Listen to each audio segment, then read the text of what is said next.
All right. Um, wow, I expected to have to handle some technical difficulty, and now I'm unprepared, ready to go here. All Do right, you? so we're here. This is that's the fourth installment of what I'm going to be calling the Urk Files. Cute little name I came up with on theta n, theta to the nth degree. I'm going to raise my volume here a little bit, and we're here with Ken Urquhart. LRH's personal butler, the LRH personal communicator, auditor, etc., quite a personality in the Scientology world. And today, as promised, we're going to tackle the most requested questions here regarding the RPF.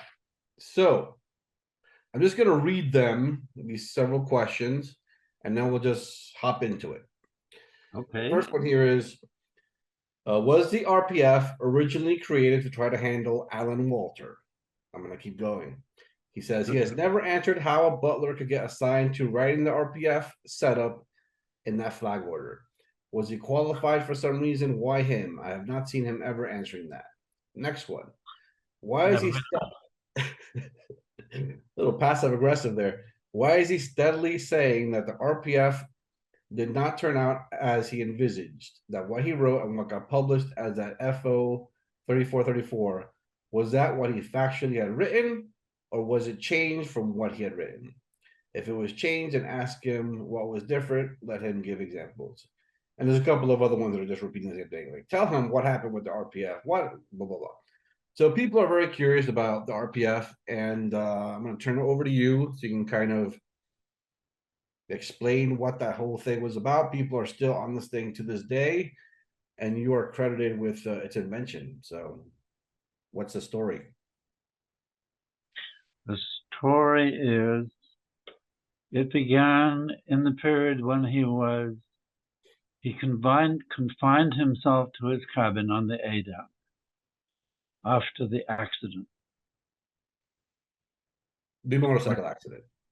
motorcycle accident. Yes. Ken, could you back up from the camera a little bit or adjust it? Because we're getting there we go. Sorry. My boss. Yeah. Go for it. Thanks. Now he was in his cabin and he was in a real bad mood, as you can imagine. He was in pain, and he wasn't doing anything sensible about it, but he was being right in his suffering. And a flap arose within the port to do with us. And he heard about it, and he issued some orders, which were carried out and defused the flap. Then he ordered the port captain, who was the ship person responsible for shore relations and relations with the ship's rep in the port. He ordered this man, his name was Barry Watson, he was from New Zealand, and he ordered Barry to do an eval on this flap. Barry did the eval, and it came to me a day or two later to pass on to him. It looked okay to me, so I passed it into LRH, and he approved it, but he added one target. Now, I should go back and say that Barry had mentioned in the list of add points in his eval that a junior of his who had been involved in the flap had complained of being tired, or had explained that he was tired. And that was a bit of a red rag for bull to LRH, because he was tired too. He never complained about it. Mm-hmm. And so he added a target to Barry's handling. And that target was handle, I have to paraphrase because I can't remember it word for word, but it was handle the caisson post situation in the crew. referring to the junior's case on post being that he was tired. Tired, physically tired, right? So, and he assigned this target to LRH PERSCOM, which I was quite okay with, except that I noticed that this issue was going to come out under the port captain's name, and it was going to look like, when it was issued, like he was ordering me to do the eval. The port captain was ordering you. Yes. Gotcha. Because the issue as it came out wouldn't say this was added by LRH. Understood. So I thought, you know, that's kind of out of protocol, but I'm okay with it. So that evening, fortunately, I wasn't too harassed with other things that I had to take care of. So I sat down and I wrote the whole thing in the course of a few hours. And when I'd finished, I remember, at the back of my mind, I remembered this, that LRH had set me up to look like I had to follow an order from the port captain. It wasn't a big deal, but I thought, well, I'll just send this down to Mimio. If he's having the port captain order me to do it, I'm not going to send it to him for approval. That was naughty of me. To run for approval. Yes. Gotcha. Okay. Yes. But I had the authority to issue things in Mimio without other approval. Okay. And only Mary Sue and myself had that authority. Otherwise, it had to have my or his approval. Anyway, it came out the next day, and there was obviously a lot of talk about it down in the tween decks. And one of the messengers must have mentioned it to him, because he sent up, after he got his traffic, he sent out one of the messengers, it was Gerald Goodman, to say, where's this flag order that everybody's talking about? So I just handed her a copy of 3434. She took it down, and a few minutes later she came out and put it on my desk, and she said, that's very well done. So he was happy with it, and he was okay that I didn't send it to him for his approval. So the next day he added something I should have thought of, and that is that if someone was assigned to the RPF, he or she could appeal for a comment to consider the assignment. Okay. Right. A few days after that, a girl was assigned to the RPF, and she objected stridently. She was making a big fuss that she was not going to the RPF, and thereupon he issued the flag order creating the RPF's RPF, and she was shoved into that. I don't think there was much else that he added to the flag order, but the original flag order 3434 has apparently disappeared. I haven't been able to find a copy in years.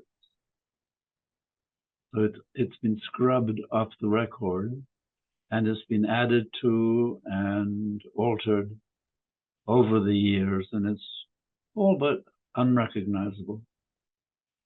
But my idea on handling people who had case on post was to say, okay, you've got case on post, we'll move you off the line, and we'll set up a separate unit where you and anybody else that's got case on post and is assigned to the RPF, you can work together. You can work half the day on messed, and the rest of the day, you and all of the people in the RPF will study tech, and learn to audit each other. And the training will be on a read it, drill it, do it basis. And you will be CS either within the RPF, if there's a qualified CS there, or from the ship CS. But you'll be CS. And then if it got big enough, the RPF was to be split into two watches, A and B. And watch A would do their mess work in the morning, or at least the first half of the day, and their tech work in the later half of the day, while watch B would do their tech in the morning and their mess work in the afternoon and evening.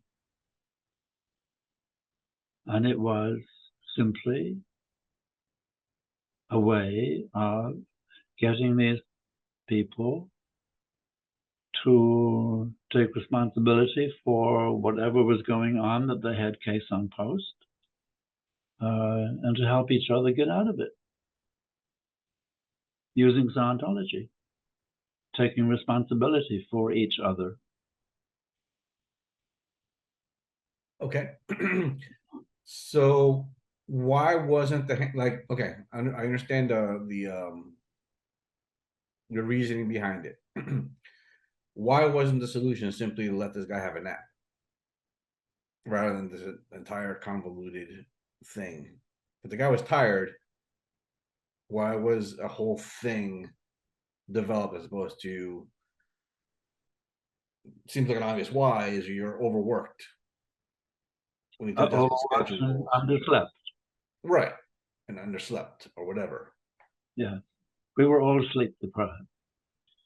But according to LRH's ethic and the ethic of the Sea Org, you made it go right. You weren't allowed to have an excuse not to make it go right. It was not allowed.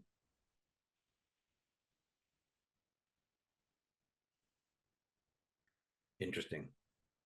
And I tell you something, I remember one day, must have been, I think, in 72, LRH was concerned about the tech on the ship, and he called up the then flag CS, I remember his name, I won't give it. He called up this guy to his office, and he was speaking, and apparently I was in my office, and I could hear them speaking. I didn't hear what LRH said, but obviously he said to this guy, "What's going on?" And the guy must have said, "I'm tired." The mistakes had been being made. And this guy said, "Well, you know, I'm tired." And then I heard a sound like a blow. And I looked around my door, and there was the flag CS laid out on the floor. He got his ears soundly boxed for telling LRH, of all people, that he was tired and therefore couldn't do his job properly. Well, LRH was tired too. Right. Right. Very, yeah. So I guess that it kind of illuminates the environment on the ship, which is you guys are the Sea Org. No matter what happens, we got to pull this off. Yeah. It was very aggressive. More, it's almost like when I started at ITO, I felt like I was in the military. I really did feel like this is a crack Navy SEAL training program. And I'm assuming that was kind of how it felt somewhat on the ship, just sort of a bit more ARC, I guess, and more of a purposeful mission. Right. But interesting to get it right from your mouth. Looking back to what you originally envisaged for the RPF versus what it has transmogrified into, what were the significant changes? What's been altered? It changed significantly when he was away from the ship and out in Los Angeles they bought that big blue building. Right. Okay. So the people out in LA who were made responsible for cleaning and renovating that building were under great pressure from LRH. They were directly in touch with LRH. That alone put them under huge pressure, but they had a huge job to do. And one of their solutions was to grab whatever RPF they had, push them into the blue building, and work their buns off, doing whatever had to be done to renovate this building. And if that meant that the watches couldn't do their tech portion of the day, that was just too bad. We were doing this for LRH. And we couldn't go to LRH and say, well, I'm sorry, this is slow, or it's not getting done, or it's not getting done fast enough. They wanted to look good for LRH. So that's, and I was personally no longer responsible for the RPF in other places outside of Flag. So there was not much I could do, because obviously the first thing that would happen if I sent orders down that the people had to do their tech watch and be sessionable for it every day, and of course they'd be doing less work, and this would be presented to LRH as my counter intention. Correct.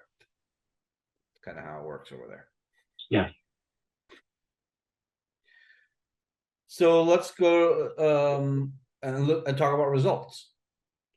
Under your watch, was the RPF an effective solution? Well, I wouldn't want to boast that it was tremendously effective. It worked well for what it did. There were people who came through who were very much happier for it, because they'd had some auditing, and they'd had experience of auditing somebody else. They had the discipline of messed work that helps keep them in present time, brings up their objective havingness. So there wasn't really any great outpoint that I could see or anybody else was bringing to my attention. Nobody was complaining. Nobody was saying this is a bad idea.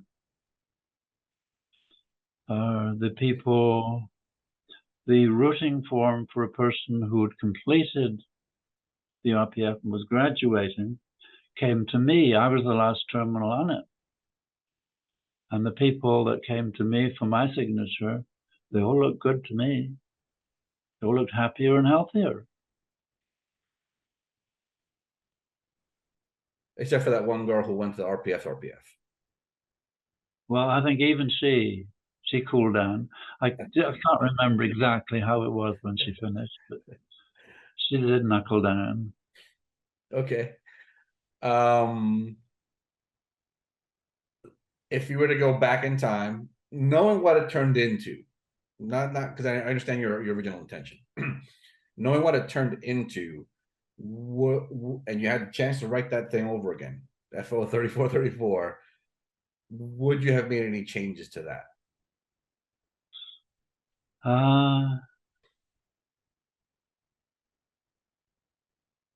Yes.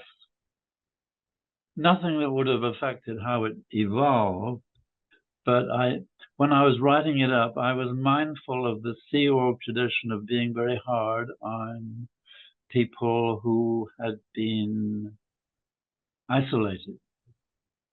Before I went to the ship, if somebody was in deep trouble, he or she was put in the chain locker. And the flag order said that the people who were put in the chain locker had to be fed with leftover food, which was put in a bucket, and it was lowered down to them on a rope. So I had thought, well,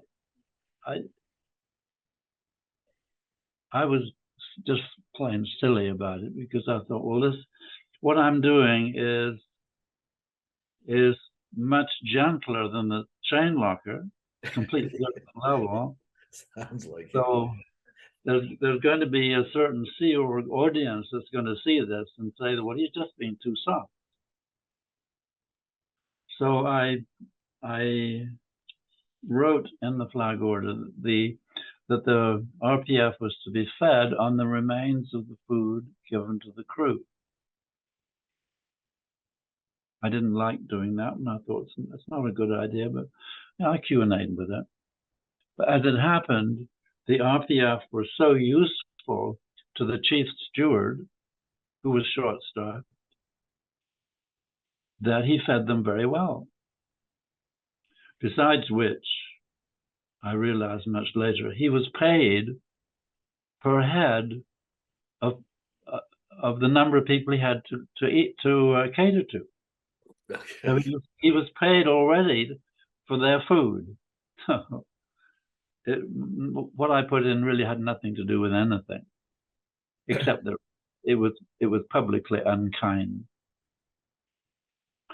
Anyway, I would certainly pull that out.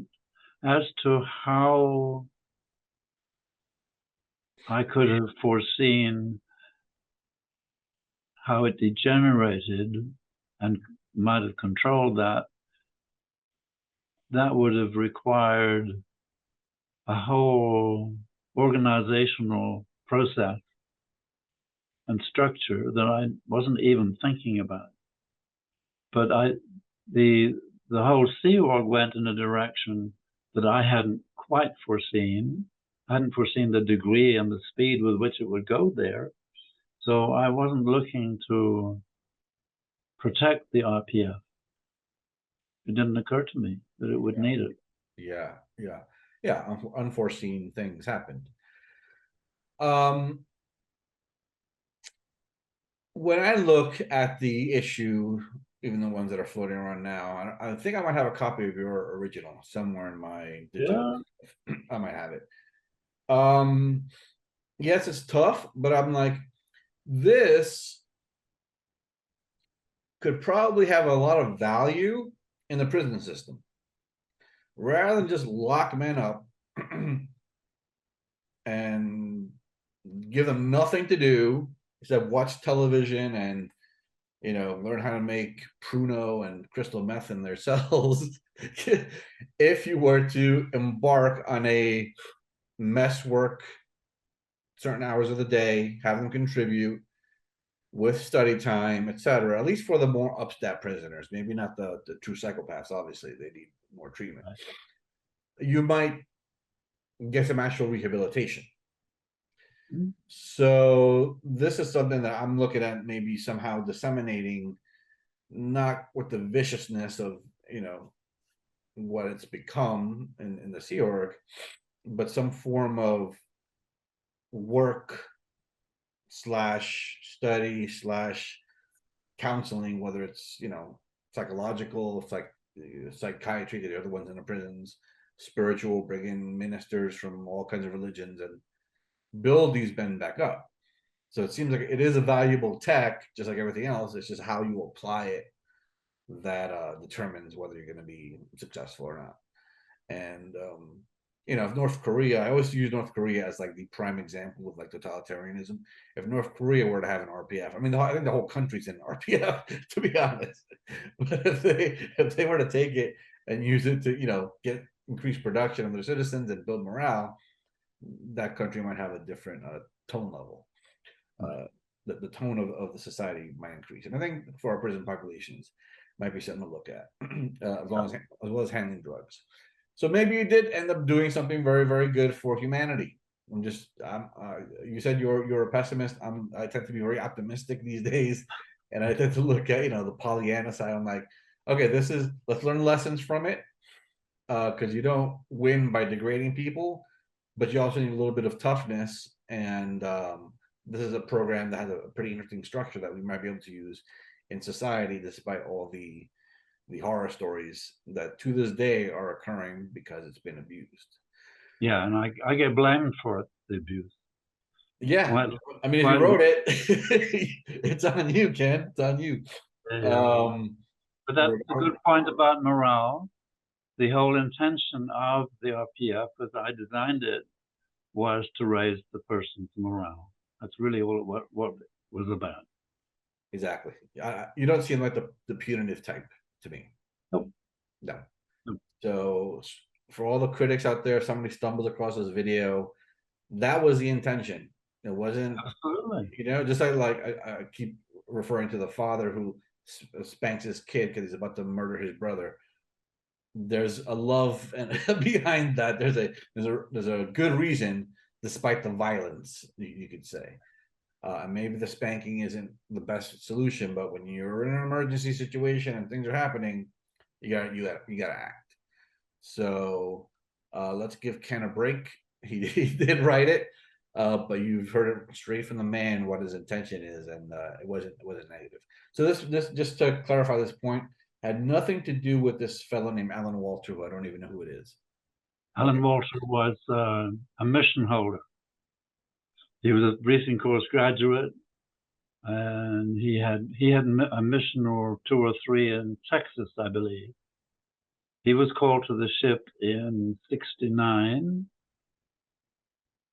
and by LRH. He hung around for a while. Nothing really was done to him or about him, and finally he was COMEF, and I think he was declared SP.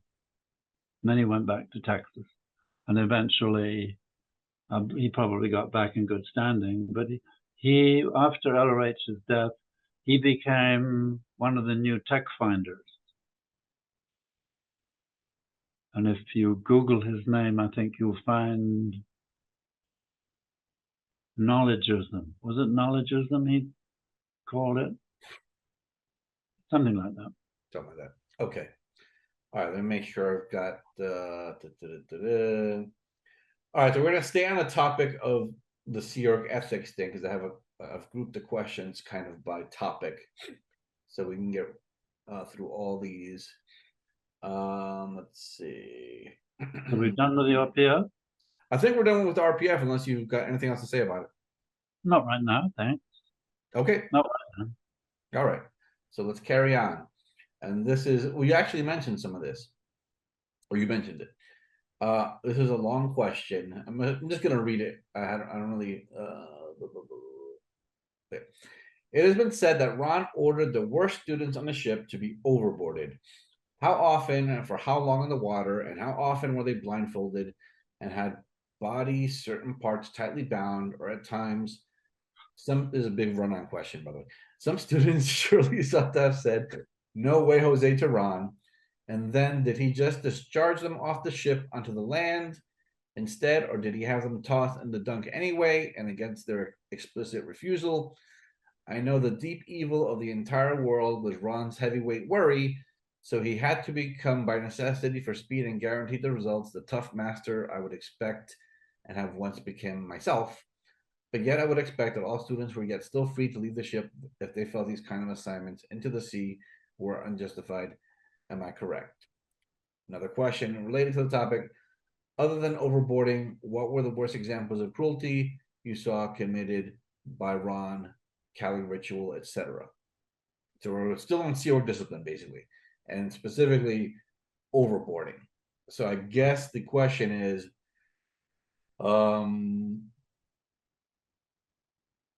were people overboarded against their will? How dangerous was it really? If they refused to be overboarded, what happened to them? And what else besides overboarding and the chum bucket that you described, chain locker thing, did you witness on the ship? And something about the Kali ritual. The what ritual? Kali? Oh, the Kali.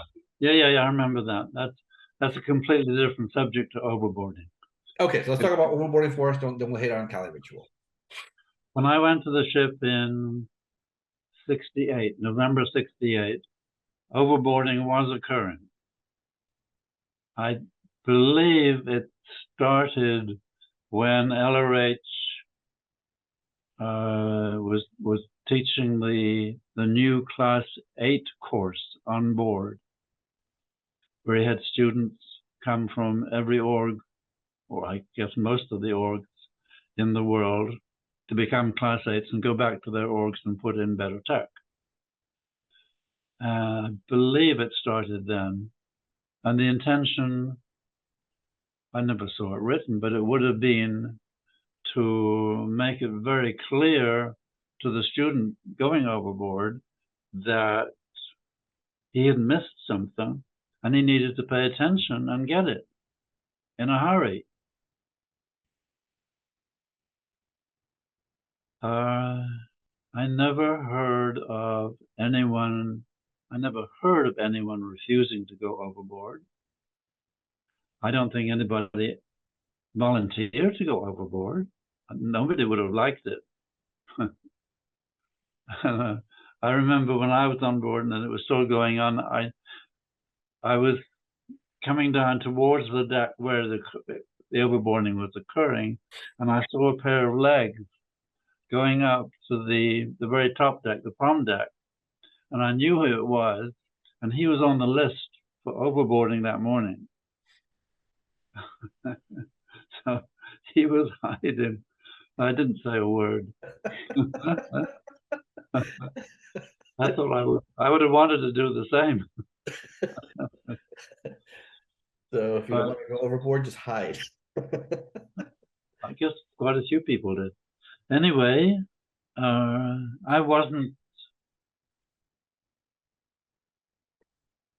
involved. I didn't assign anyone to go overboard. I didn't personally throw people overboard. I didn't go overboard. And I don't think it lasted any longer than the ship was in Corfu. I joined it when it was in Corfu. And I think after we left Corfu, I don't think there was any more overboarding. But it must have been extremely unpleasant for anybody, but mostly, I mean, even more so for people who couldn't swim. Lord, and they were put in a life jacket, and I think they were warned to hold the life jacket.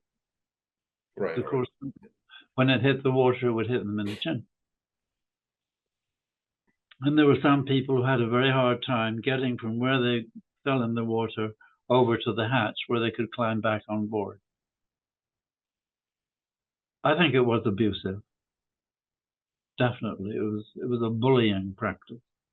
Yeah. But I don't think it was as dangerous and as terrifying as people have made out. The height. So they opened the guardrail at the side of the deck, the quarter deck, which opened onto the sea, and that was just about a deck and a half below. It wasn't the height of a house, or it was the height of a very, very small house. It might have been 8 feet. Oh, that's it? Yeah. Maybe 8 to 10 feet, okay.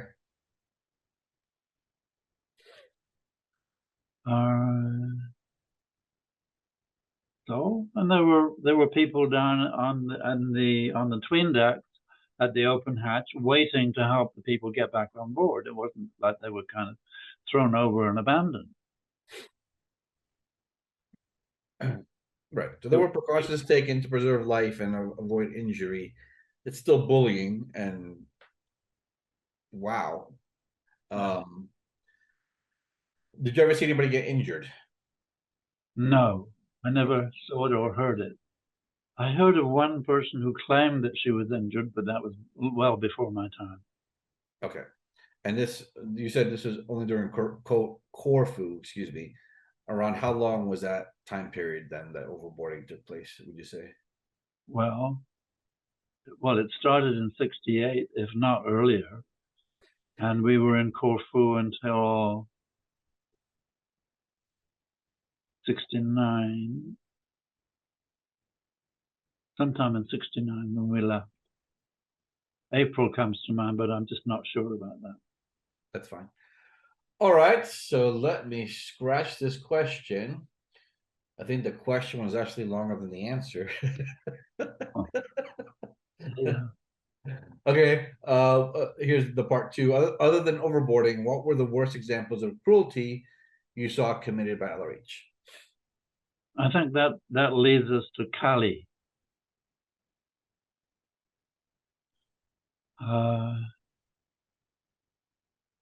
Kali was developed by LRH with the woman who was then his personal PRO. She was administratively under me because I was in charge of the personal office and she was on the old board of the personal office. But he consulted with her at that period a lot more than he did with me. I was not in favor because I was not all that supportive of him. She was very willing to be supportive of him, so he called her in a lot. What year are we talking about here for this? This would be 73, maybe 74. I think probably 74. So he had been back from New York on the ship for a while before he got into Cali. And exactly why they got into Cali, I do not know. That was part of the discussions he had with her in her office. And she didn't brief me. And that didn't worry me a bit. But I kept, so this Cali thing was, I gathered, supposed to have some kind of effect on the auditors, that they would get their ethics more in and perform better. Now, how the two things connected, I went down to see a performance. Now, how those two things connected, I could not figure out. But to me, they did not connect. The whole thing was crazy. But she would pretend to be Kali, this Indian goddess of retribution or something like that, something cruel. And she would she would kind of dress up and then put on an act. And I think there were lights. It was like something out of a silly implant.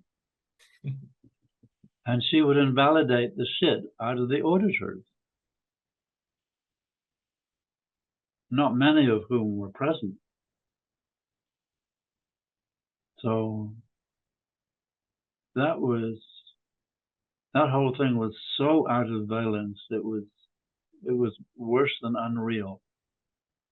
So describe where set the tone. So you go into some room. There's this woman in a bizarre outfit. Yes. Well, did she have makeup on, or? I believe so. I can't remember exactly. The room wasn't well lit. Okay, so it's weird, dark. Yeah, it was down in the twin deck somewhere. Okay. And there were some lights somewhere. How many auditors would be present for this? When I was there weren't more than about, I think, 15 or maybe 20 people. Okay. And she'd make some kind of pronouncement or some kind of thing. And then what would she say to these auditors? You suck. You're gonna. What was the pattern? Well, to tell you the truth, I was so shocked at the whole thing. I didn't take it in.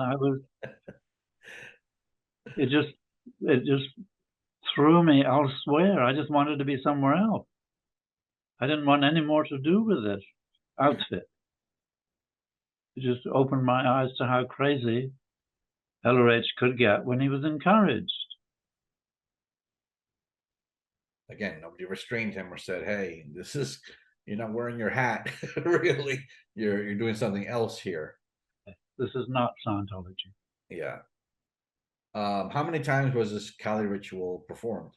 It was daily, at least for a couple of weeks, I think. It was regular for a while. So a couple of weeks. Stopped it? I don't know. Okay. But I think it ended. And afterwards, again, let's talk about effectiveness. Where it was auditor morale any better, or what was the effect of this Kali ritual upon people? I think everybody affected just endured it.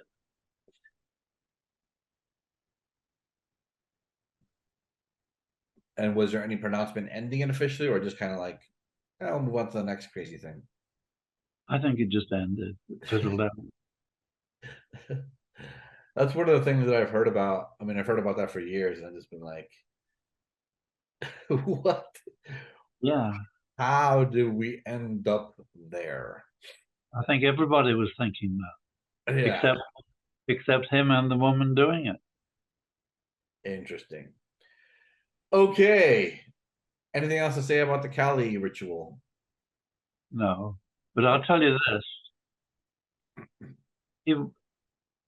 he wasn't. I mean, I think that was cruel to the auditors, unimaginably and stupidly cruel. But he could also be a joker. He could, for example, I heard that one night we were at sea, and he was walking along the port side of the upper deck, the prom deck, and the wireless office was just off that deck. And as he passed that, he looked through the porthole, and he saw the guy on wireless duty was fast asleep. So he opened the door, and he whispered to the guy, "Wake up, the Commodore's coming." So the guy woke up in a hurry, all startled, and then they both had a good laugh. Okay. So possibly he was kidding with the whole Kali thing. Possibly. No, he was not. That was not kidding. Okay. He Very could have crazy. fun. Sorry? He could have fun. He could have. All right. Let's get to some more of these viewer questions, knock them out. Again, so we're talking about a little bit of the darker side of things. So, viewer question: did LRH have any substance abuse problems at St. Hill or on the Apollo? Not that I ever knew or saw or suspected. So the There story. is one. Yeah. There's an interesting fact on that question. I don't know that he was addicted to it, but he regularly took a supplement, at least one supplement, and that was testosterone when I was at St. Hill. Now, why he took that, I never asked him, and you wouldn't ask that question. But I read many years later, after I left the church, I was reading a book about about the adrenals and some of the other hormones. And the writer was saying that, and this was in the 90s, just until very recently, the only testosterone supplements available, there were two of them, they were both synthetic. And they both had side effects that were not good. I don't know how long he was taking that, and I don't know which one he was taking, but I've often wondered how they did affect his brain and his thinking and his health. Do you recall what some of the side effects were that you read about? It could affect mood, for example, and there were physical health deteriorations connected with them. But other than that, I don't remember specifically. Okay. And you witnessed that at St. Hill, but not on the ship. I didn't see it on the ship. Years later, I asked Jim Dincalci, who had been in New York with LRH while he was there, if he knew if LRH was taking that or any other supplements, and he said he could not say. I mean, he didn't know. Gotcha. Okay, because there had been rumors, I think some I forget who it was. Some old timer was like he was on Pinks and Blues, which I assume refers to barbiturates or quaaludes or whatever like that. But you never I don't witnessed anything like that. know. It's been said that there's a letter that he wrote to Mary Sue from someplace, and it might have been Las Palmas. He said, I'm popping Pinks and Blues, or however he put it. What it meant, I have no idea. Sure. Okay, let's leave it at that. This question's already been answered. We're making good progress through these questions. We have a lot of viewer questions I'm trying to get through. What was Ron like during the development of the OT3 technology? Did anything unusual happen that you witnessed? Did he change mood? He mentions in RJ67 that he almost dropped the body, but doesn't say what exactly happened. So we're talking about 66, 67. Also, it seemed like that tech comes out of the blue. We have, you know, a lot of this stuff, and when he talks about GPMs, and all of a sudden we have this, which became the major focus of the OT levels and changed that whole upper bridge. So what did you see during the development of that whole thing, which is now really the upper bridge? I didn't see him at all. I wasn't with him. So he was on the ship purely when he developed that. He was in Las Palmas. I think he was living ashore. Okay. The smaller boat, the trawler, the Athena, that was in the local port in Las Palmas getting refitted. And he was living ashore. And I believe that's when he developed the OT3 level. I didn't see him. I didn't hear from him. I wasn't on his lines. I was still at St. Hill. Gotcha. So I can't answer that. I'm sorry. No, that's fine. And there was no hint of that while you were at St. Hill. There was no talk of this, whatever. So he goes to Las Palmas in La Isla Canaria and comes up with this stuff somehow, somewhere. Yeah.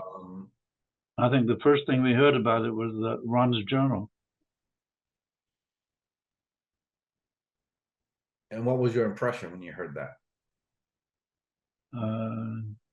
I thought, well, that sounds like LRH. You would, it's characteristic of him to say, well, I almost gave up my life for you.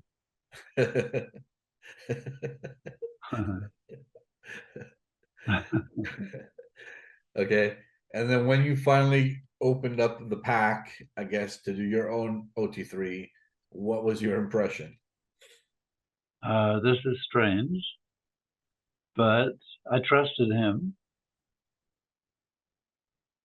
And I could, on that basis, I could accept it and do it. I was in Valencia. The ship was in Valencia when I went there to do OT3 the first time. Okay. And I was getting reads and getting blowers. I had no trouble doing the session, and I never had. And that I never fully. I didn't really think about it, but I didn't fully accept that story as being the ultimate truth. But I knew that being in session and following those instructions and doing that tech was good for me. I benefited from it. So I was okay. I was fine with that. What year would you say you did it? I went to Valencia in '68 from St. Hill. And that was interesting because that was on the Apollo. No, she was still called the Royal Scotsman. And while I was there, Bill Robertson was the tech sec, and he was in charge of, well, I was one of his students. And the Athena came in, and I think LRH had been on it. He came aboard the Apollo, and he passed me one day, and he looked into my eyes, and he says, "You're doing fine." And he said, "You're doing fine at St. Hill, because I'm not hearing anything from St. Hill, so you must be doing all right." I was the LRH com, St. Hill still. And Otto came aboard, and Otto, for some reason, he said, "I've looked at your folder, and the TA had gone high." He said, "You're overrunning. Go to Bill Robertson and tell him you're complete." So I went to Bill Robertson and I said, "Otto said to tell you that I'm complete." And Bill Robertson's face fell. His chin almost hit the floor. He didn't like this one bit. So, but anyway, he had me declare I was complete on OT3. So I went back to St. Hill and I was very sick. Okay, I was about to say, what were the repercussions of this? I think I developed a stomach ulcer. But I was there some months. I wasn't saying a thing about being sick. I was just too busy. And then we had the OT office, the OT liaison office at St. Hill. And one of the person who came to be in charge of that office was an Australian woman who had been a briefing course student, and then she'd been on staff at St. Hill. And she took one look at me and she turned to somebody and she said, "Have him sent back to Flag right away. He's as white as a sheet." So I went back to the AO, which by this time was set up in Alicante. So I was seeing a bit of Spain. And I had a green form, or no, an OT correction form done on me in Qual by Alan Jones, I remember. It was very well done, and it indicated a lot of charge. And I think I was put back on free solo. I may have. Then I went back to St. Hill, and I think I continued it on solo for a while. But I always had good gains from all of the OT level. Great. Definitely. Great. Did the repair handle the ulcer? It must have, because I didn't have that ill feeling anymore. Very good. So this brings me to another point. I'm going off on a little bit of a tangent here, and this is a bit of speculation, and I could be totally wrong, but I'm going to say it anyways, or ask it. One of the things that I've observed, especially people on solo knots that have been on it for years and years and years, is there seems to be a high prevalence of cancer among OTs. Like, and I don't know any other group where, I mean, I know a lot of people. I'm in show business, I'm in marketing, I know people.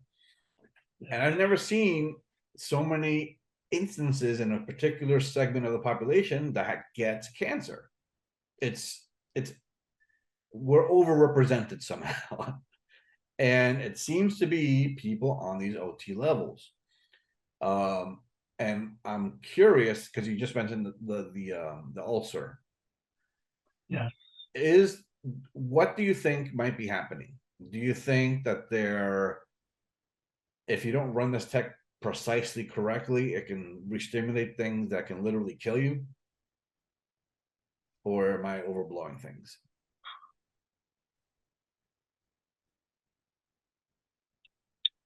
I couldn't really give you a categorical answer.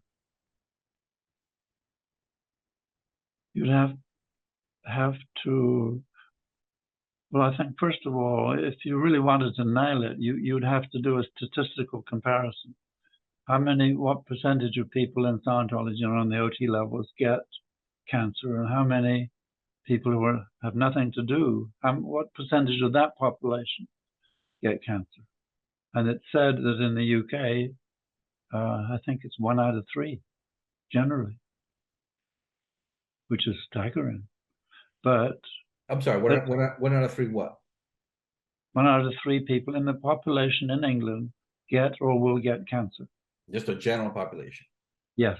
Gotcha. Okay. Now I'm not an expert on cancer, but I'm tend to believe people who say that it's mostly a lifestyle disease. Mhm.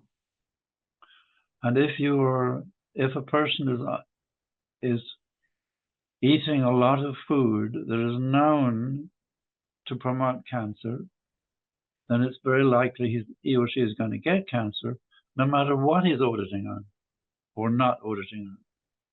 The auditing itself won't necessarily prevent the cancer. And you could say, well, if a person's OT, surely he should be able to. Well, I don't know. Mhm. If an OT is eating junk food and lots of sugar and all that stuff, he's going to get trouble of one kind or another physically. I mean, his Right. body is going to break down sooner or later. And then I think one of the other things you'd have to do would be to do a folder error summary on every one of those people that have died on cancer. And one of the questions I'd want to know is, was the person properly set up for the advanced courses? That's a big question. Right. Have you seen any case where somebody wasn't properly set up and had ill effects? I can't say that I do. Well, yes. Yes. And I was involved. There was a tragedy at Plague. I was in my first year as an arts auditor, still not too sure of myself. One of the other 12 auditors left on 2 weeks vacation, and I was assigned one of her pre-OTs. A man, I think he was Austrian, maybe Dutch. His name was Joe Havenet. I got him, and I was immediately concerned because he ran very long sessions, which was unusual in knots, and he was very hard to control. It like there was something going on that I did not understand, and I kept pointing out to the CS that something's not going right. Something's not right with this guy. I went to cramming on the case a number of times, and I would say to the cramming officer, something's really wrong here. And he would say, what he said to me? He said, what are you complaining about? Every auditor in the HGC would give an arm and a leg to have a PC that runs this long. Just to get waters or what? Oh dear. So I felt like I was kind of on my own. I didn't know quite what to do. So anyway, we then had a horrible session where he kind of physically collapsed. He let go of the cans. We were right in the middle. And looking back, I know what I should have done had the presence of mind would be to get the phone in the room and call down to tech services and say, have someone from Qual come up here right away. Because it was completely out of my control. We were in the middle of a night session. He was off the can. Yeah. And he was not unconscious. He was gabbering away. So that got smoothed over somehow. And then his regular auditor came back. And after a week or so, suddenly there was this horror. He had been having a shower or a bath. He'd slipped and drowned. Oh my gosh. Yeah. So this was ComEv time. And I was one of the people ComEv. for it. I had no defense. And I was very conscious of the fact that I'd failed to push through my understanding that he needed far more attention than I could give him. So that was all pretty shattering. So he was obviously not set up. I remember when I was DOP interviewed, a woman came to flag for her knots. This was, it would be in 69. The Joe Havner thing, that was 1970. I'm pretty sure. No, 1980, sorry. So 1979, I was doing the interviews, and this woman came in for her first interview, her entry interview. And I could see that something was very strange about her comp cycle. And I thought, this is not right. She shouldn't be going to knots like this. But she had been, they were making a fuss of people in those days. They got there for knots. So I thought, well, who am I? I'm not even a class 4 auditor yet. So I let it go, and she got into terrible trouble and caused a lot of trouble. So thereafter, when I was interviewing and some guy came along, and I thought, I had the same kind of feeling about him, I made a big noise about it. I made sure I did that everybody knew that I had this feeling that something was not right. And I think they did fix it. But I audited other people that had come up 2 knots through the flag HGC or through the 12 HGC. And with some of them, many of them were perfectly fine. Then they moved real fast and got through the knots just fine. But there were some who just couldn't handle the speed of knots. It was like, and they kept kind of tripping up over themselves. There'd be little problems that were unnecessary, but they were holding on to things that slowed them up. And I thought, this is not right. But I didn't make a fuss. I didn't. Well, for one thing, I was so busy, but that's not an excuse. But there was a class 8 auditor who coined a phrase that I thought was very appropriate. And she said, there was a statistic called value of services delivered. VSD, yep. Yep. So they counted every hour that was completed, every well-done auditing hour that was completed in the HGC as part of their statistic. And at Flag, they kept an eye on that hour by hour by hour. And if it wasn't going, if they thought it wasn't going to be up at the end of the week, you got hell. And this class 8 auditor referred to this as the VSD treadmill. And that's exactly right. That's exactly what it was, the treadmill. You had to keep running. Right. But that doesn't excuse me. But I just didn't have the experience and the balls to speak my mind.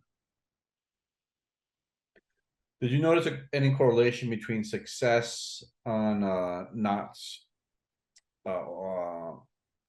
and beyond with the skill of the auditor? Because I've always wondered, like OT3, if you're not a good auditor, I can't imagine you doing very well on solo. It just seems like you're gonna misread.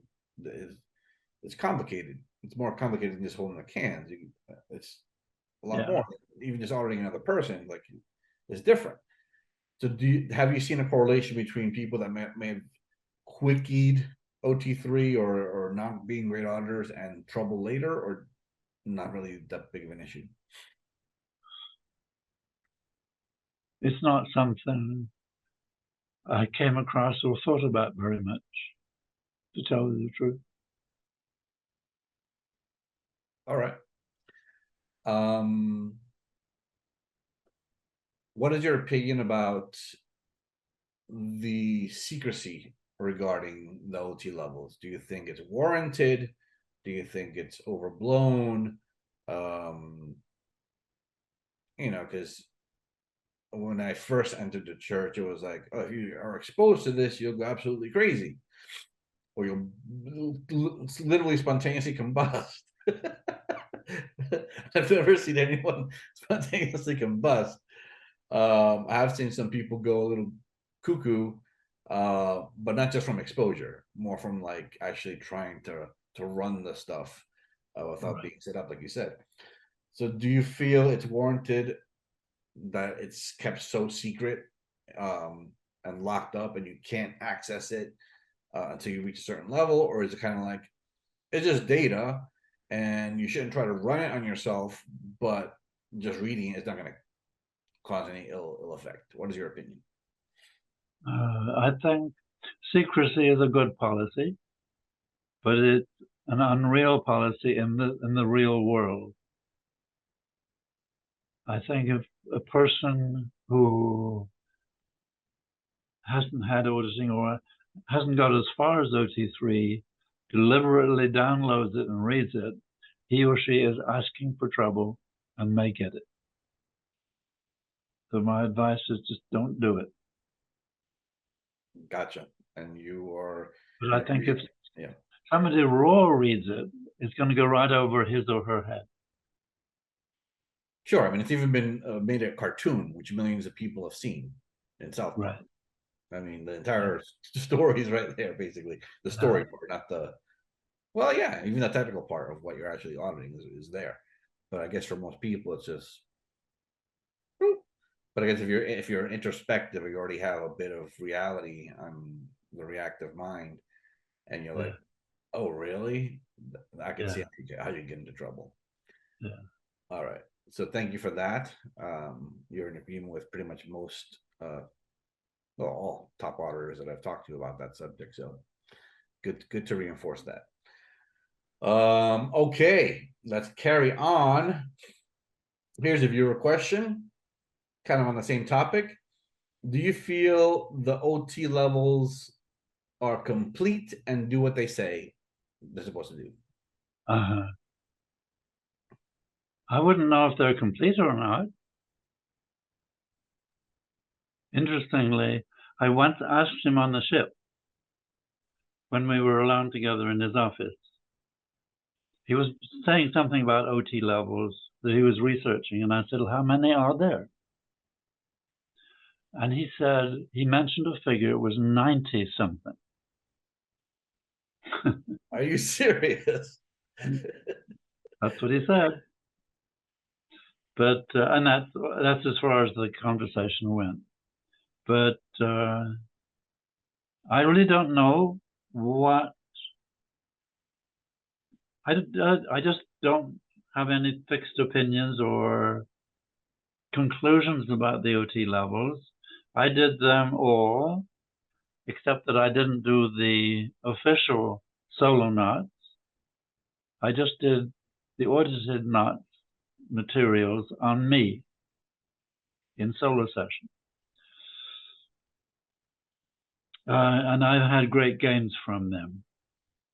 I got to the point where I kind of lost interest in auditing. Not because I felt there was nothing else to do, it was just that I'd done enough. It was like you have a good meal and you're full. You don't feel like eating again. Well, I haven't felt like going back to have more auditing. So I'm personally very satisfied, especially since I felt all the auditing I had and the training helped me get to a point where I felt that I could develop my own relationship with the eighth dynamic. And at that point, I'm not interested in auditing. Auditing is not relevant. That's how I feel. Sure. And thank you for sharing that, because I kind of feel the same way, even Right. though on the bridge, technically I'm only clear. That's it. Okay. Yeah. But I've had my L's. Right. I have an L11, L12. And I Yeah. tell you, since then, when I now got to do solo, I now got to do the rest of these levels. Well, maybe I don't have to actually. There's nobody making me do anything. But I'm at the point where just life is good. You know what I mean? Life is good. I'm very, very grateful. Every day I wake up and I'm thankful for the game, for being part of it. Um, I do operate often as a static, very knowledgeable and cognizant of that state, and being um just good. That's the best way to describe it. And there's no Right. real need. Like my game now is more third and fourth dynamic, Right.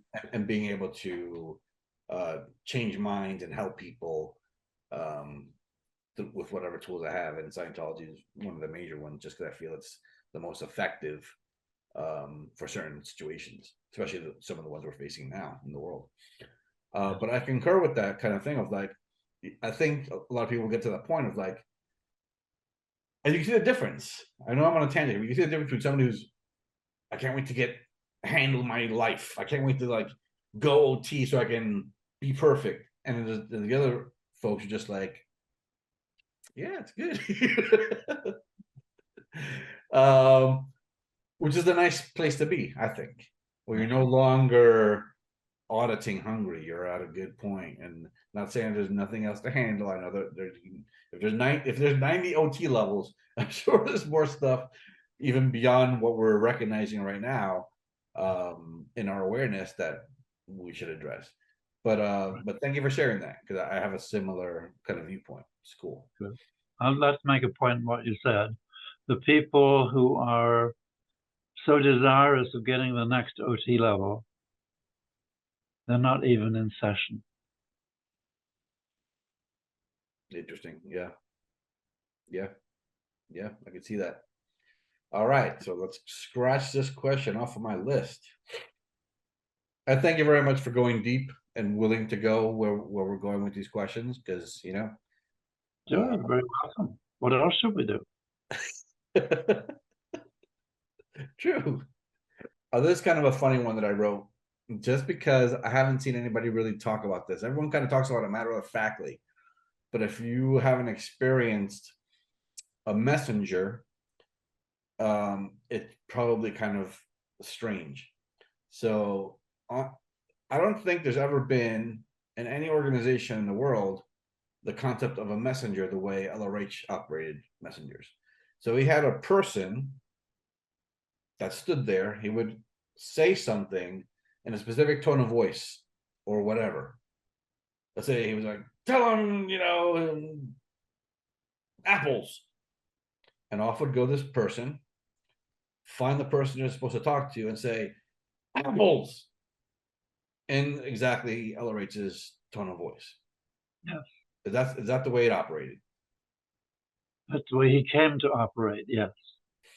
It wasn't like that originally. Originally, it was just messages, literal. Well,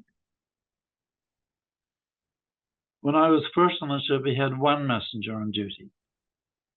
And he had one messenger on duty until he came back from New York. I think that's correct to say. That was when there was two. Then there was two on duty. And before long, there was, I think, 3 or 4 on duty, all at once, on one watch. But he didn't get real aggressive. I mean, he would shout and yell and make a lot of noise right from the day I was on the ship. You would expect to hear at least once a day the roars, and you'd hope it wasn't about you. But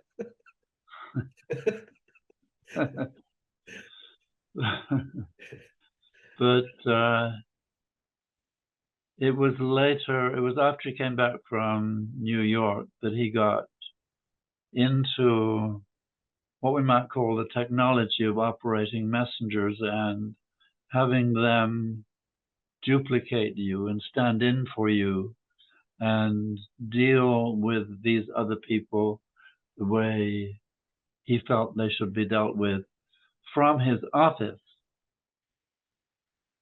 And one of the things we can remember or bear in mind is that when he was talking face to face with another human being, it was usually a couple of human beings talking to each other. One of the human beings being an extraordinary human being called L. Ron Hubbard.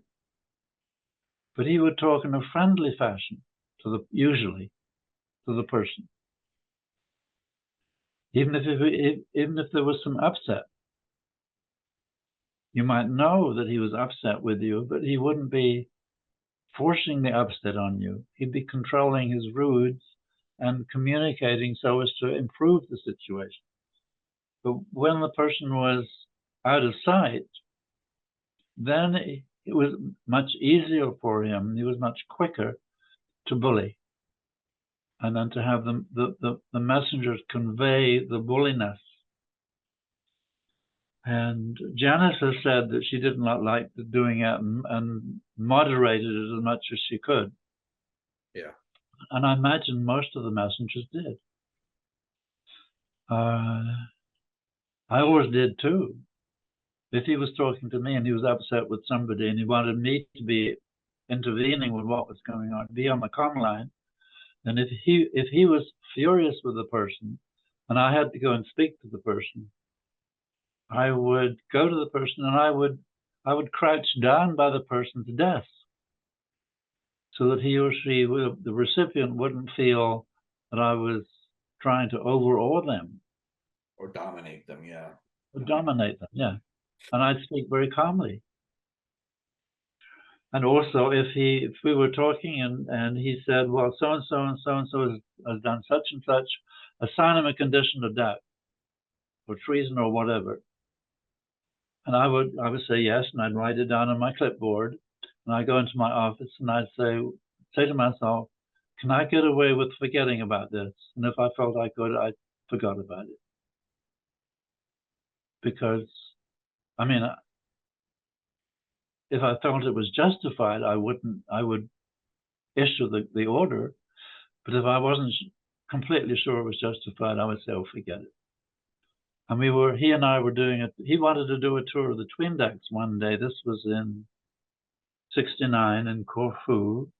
And the port captain had his desk in the Twin Decks. And he had a big typewriter, big old one, which he'd put on the floor behind his desk. It was quite safe. And Ellerate spotted this. The guy was away from his desk. And he said, that fellow's put his typewriter on the floor. Put him in doubt. So I said yes, wrote it down. We continued our tour, and I didn't do a thing. I thought it was just plain silly. And he was in a bad mood. And the condition was not justified. So you could get away with that kind of stuff just because of your long tenure with him, I'm assuming. Well, I just think he forgot about it. He was busy. Move on to the next thing. Okay. But still, in any there's no not even the military or any government. Yeah. I think it's kind of fascinating where it's like you have a messenger and it's like deliver this message, and you have to duplicate that message exactly and deliver that message exactly. Yeah. Only organization where I've ever seen that. I don't know how it actually is in the military or in the Navy, but he, of course, grew up as the son of a naval officer of some rank, and he had experience of being at sea in Navy ships. He was in the Navy himself. And I think the military model was very important to him. And of course, in the military model, you issue an order and it's, yes, sir, I will do that immediately. And you run off and do it. Yeah. And he wanted that in the Sea Org. But the Sea Org consisted of people who were not trained in the military. So it was difficult. Now I was in a, I'm still on the subject. I was in a situation where I had to handle the con line between all of the members of the crew on the ship and him. Everything came through me. And a lot of the things that came through me were not very military. They were not of a very high standard of grammar or spelling or whatever, or presentation, or even of lucidity, or what's the word? It wasn't always connected. Or coherent. Coherent, yes. Thank you. Yeah. But, and he didn't want that. He wanted things to be perfect, in perfect order. So all he had to do was say, okay, this is approved, or not okay. You don't do this, in his submissions. And my attitude was always, these people have given up their lives. They've come to this ship to support you personally. And you didn't require them before they came to have any qualifications that would ensure that everything they send to you is perfectly as you want it. That training has not been done and hasn't been asked for. But here they are, they're on the ship, and they want to help you.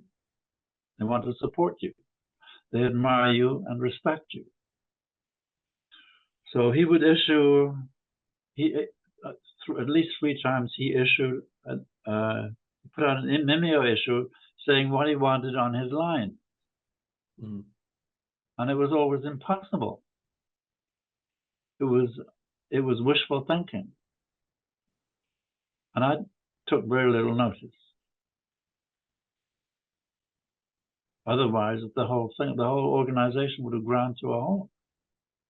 Nobody would have wanted to communicate to him at all. I'd have been chucking everything back. Gotcha. And I'd be spending all day writing cramming orders. Yeah, filtering out I'm assuming HNR and problems with no solutions, that kind of a thing. DevT. What do you call DevT? DevT. Yeah. I love that word, by the way.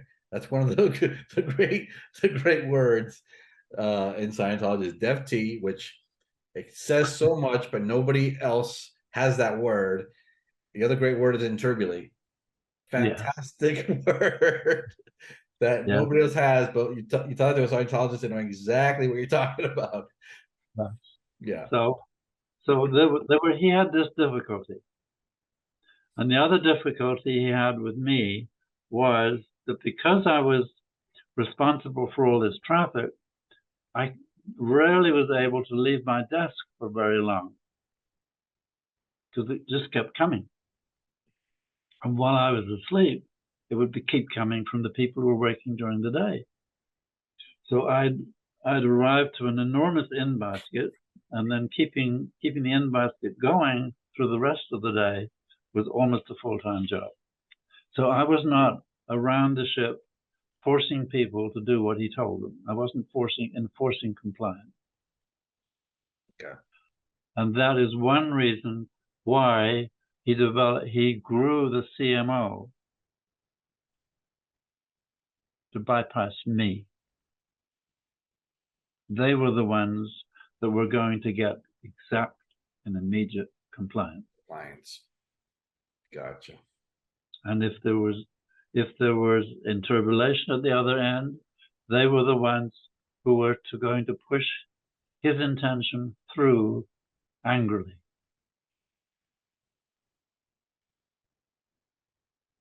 I think that's what was going on. Of course, he didn't tell me that, but that's how I saw it happening.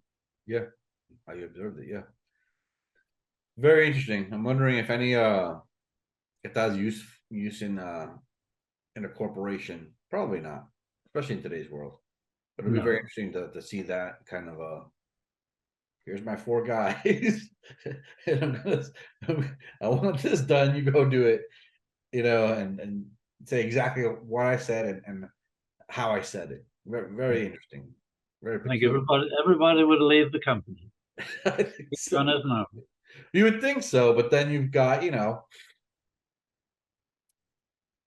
well, anyway, I'll move on. Okay. All right, moving right along here.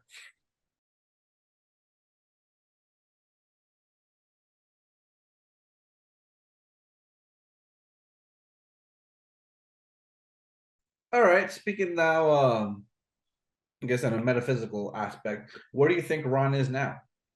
Oh, I have no idea. No idea at all. I once when I was doing my version of Solo Knot, I'd done all the steps. I was still interested in being in session or not. And one of the things I got into was I would start the session and I would just say or put out, okay, here I am. Who needs me? I get a read, and it would be somebody who wanted me to help him or her or whatever. So I'd handle it and then say to anybody else, I get a read and so on until I got a session EP. One day I was doing this and I got hold of, this was it must have been in the 90s. Yeah. And I got hold of a boy who was around 13 or 14. He had fair hair. And he had some extreme interpolation going on. Something was very overstimulated. It was in his head. So that was not difficult to handle. It was handled very quickly and very easily. And as it was, just at the moment it was handled, I heard him think to himself, oh, that's what you do when that happens.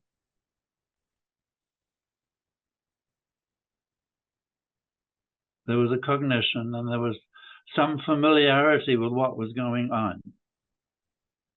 And I had a feeling that it was LRH, but it was only a feeling and we weren't in contact long enough. I wasn't going to ask any questions. Sure. Or look for any reads on that subject. And the contact ended as soon as that cognition he voiced it to himself. But I just had the feeling it might have been him. I had one contact with him actually just after he died. And that was interesting. He died on the Saturday, I think it was. And I was living in Miami. I was using a mail service. So on the Monday morning, I went down to pick up my mail for my box in that service. And I'm going back to my car in the car park. And suddenly I feel this pressure on my shoulder. And it's very similar to a pressure that I used to feel on the ship quite frequently. And I thought, well, that's familiar. So I kind of tracked it back from me to where it was coming from. And it was like it was him up in space somewhere. And his attitude was, there's that squirrel.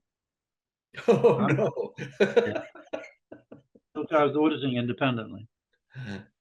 God. And I guess he had his thoughts about me because I'm pretty sure it was he who ordered Steve Marlowe to spit in my face. I said it was Steve Wright. I misremembered. It's Steve Marlowe. So he had his opinions about me. But anyway, he is doing a very, very weak effort to cave me in. I mean, it's so weak, it's pitiful for what he's trying to do. So I'm considering to myself, I could get in touch with him and I could maybe do some auditing. And then I said to myself, no, he can learn his lessons the hard way. like we all have to. So I left it there. Well, it sounds But like did I, you have, yeah, sorry, go ahead. have we answered the question? You answered the question. I was gonna say, you, sounds like you two have stuff to patch up still. Oh yeah. Oh yeah. If he if he came to my door and did this his usual thing, did you see that? He called me with the crook of his finger, yeah. I would say, uh-uh, not now. You have work to do. You have ethics to get in yourself, and so do I. But you do it, and I'll do mine. Gotcha. All right. You mentioned a name before. Also talking about kind of the woo-woo aspect here. And this name is synonymous with that in Scientology. It's Captain Bill. Yes. Tell me a little bit about that man from your perspective, and did he end up going nuts at the end, as people claimed, or what was the deal with this man? Well, I have my history with him. He was a very able guy, very able. And I must say that I think the important thing is that whatever else could be said about him, he did set up something like an organization throughout Europe, which delivered, as far as I could see, delivered up to class 4 auditing and training very standardly and in large numbers. Hats off to him for that. That's extremely valuable work. And that work has spread throughout Europe and also in Russia. He also developed his own version of the advanced courses of the OT level. I personally saw something of them. I haven't seen them all. What I saw didn't interest me, but other people have said that they've had tremendous gains from them, and I'm fine with that. Completely fine. And again, hats off to him for making that happen. Mm-hmm. My history with him is not altogether happy.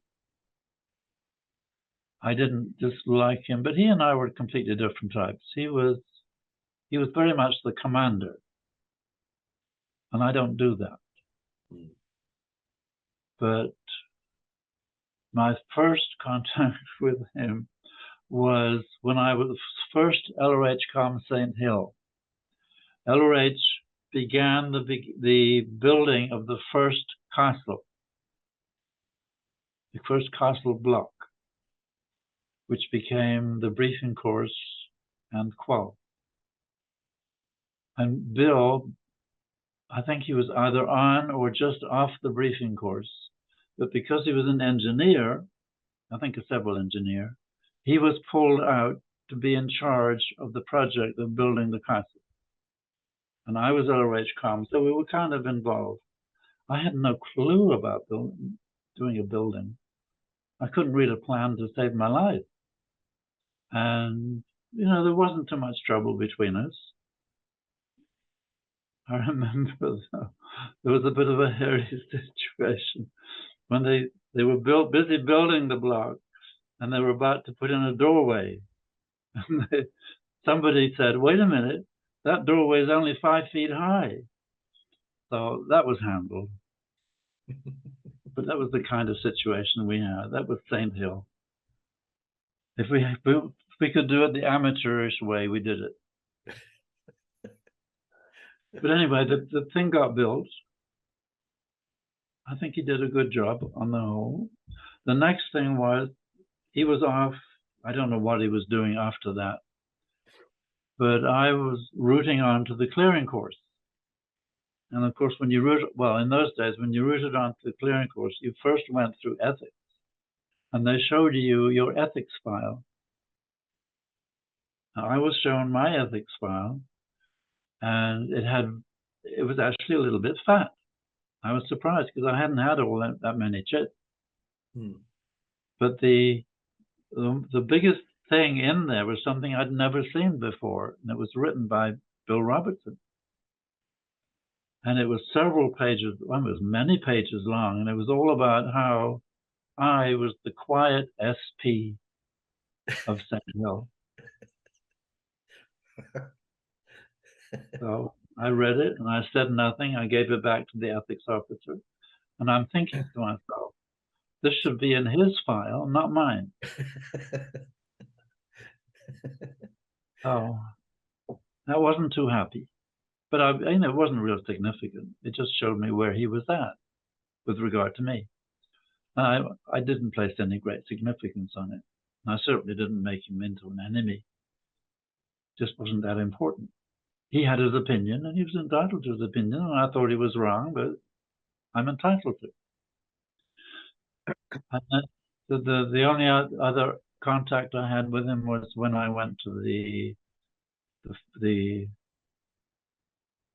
Royal Scotland, and he was the tech sec, and I was doing my OT3.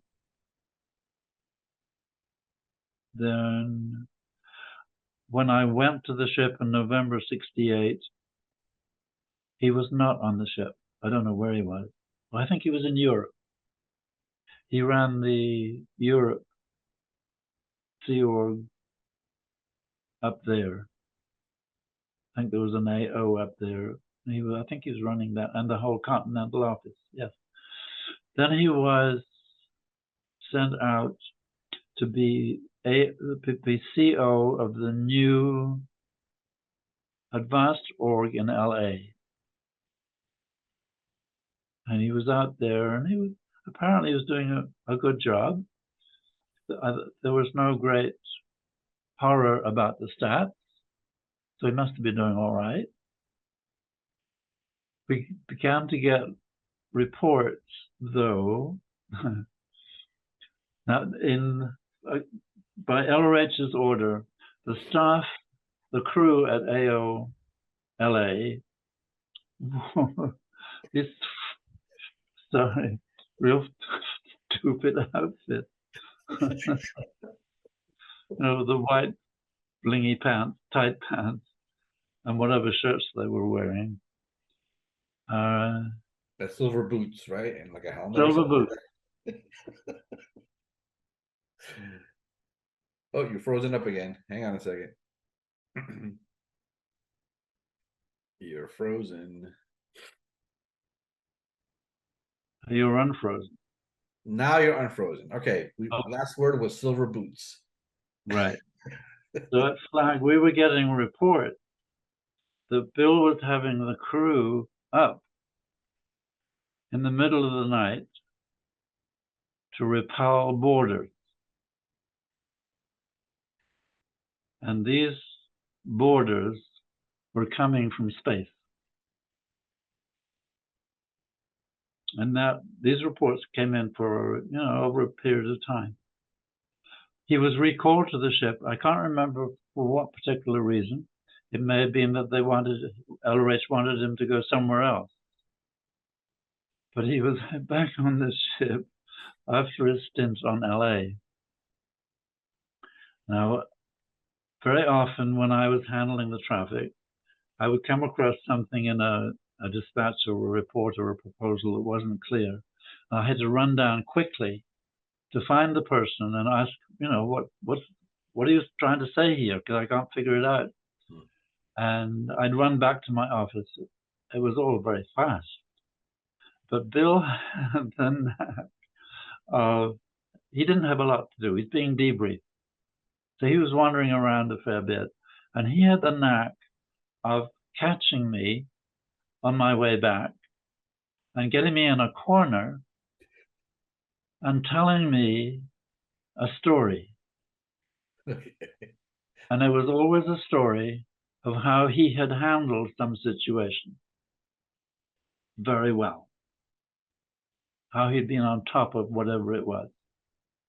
I was so astonished that he would be doing this. First, I couldn't figure out why. And then finally I realized, oh, he thinks I'm going to run into LRH's office and repeat all this. Can relate, yeah. Which I never did. Well, I guess that must have been the right way, because shortly afterwards he stopped doing it. So that was indicative of where he was at and how he felt towards LRH. And I could understand it in a way. He wanted to be close to LRH and in common with him and admired and respected by LRH. I guess you could ask anybody on the whole ship and they would all have said, yes, I'd love that. Sure. I think that was, then he became, later on, he became captain of the ship.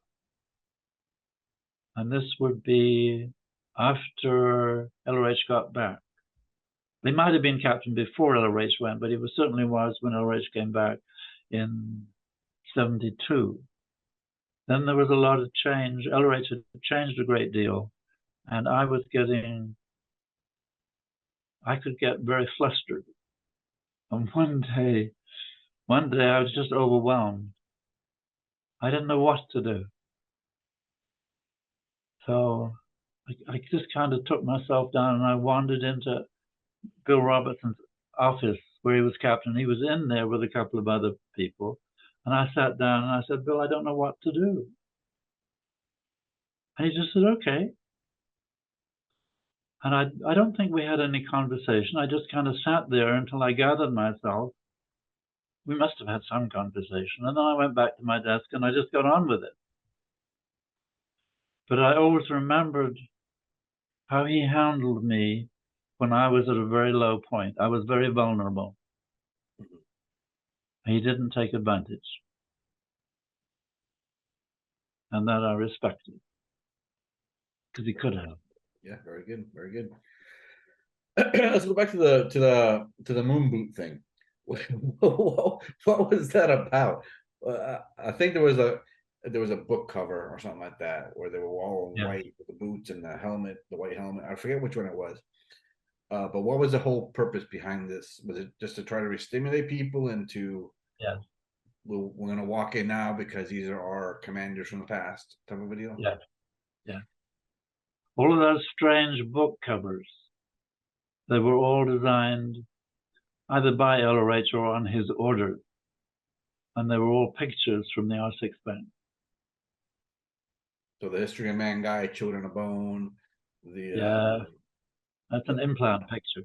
Right, the moon boot people. I guess those were the operators, the implanters. Who were they? Or were those loyal officers? I don't remember.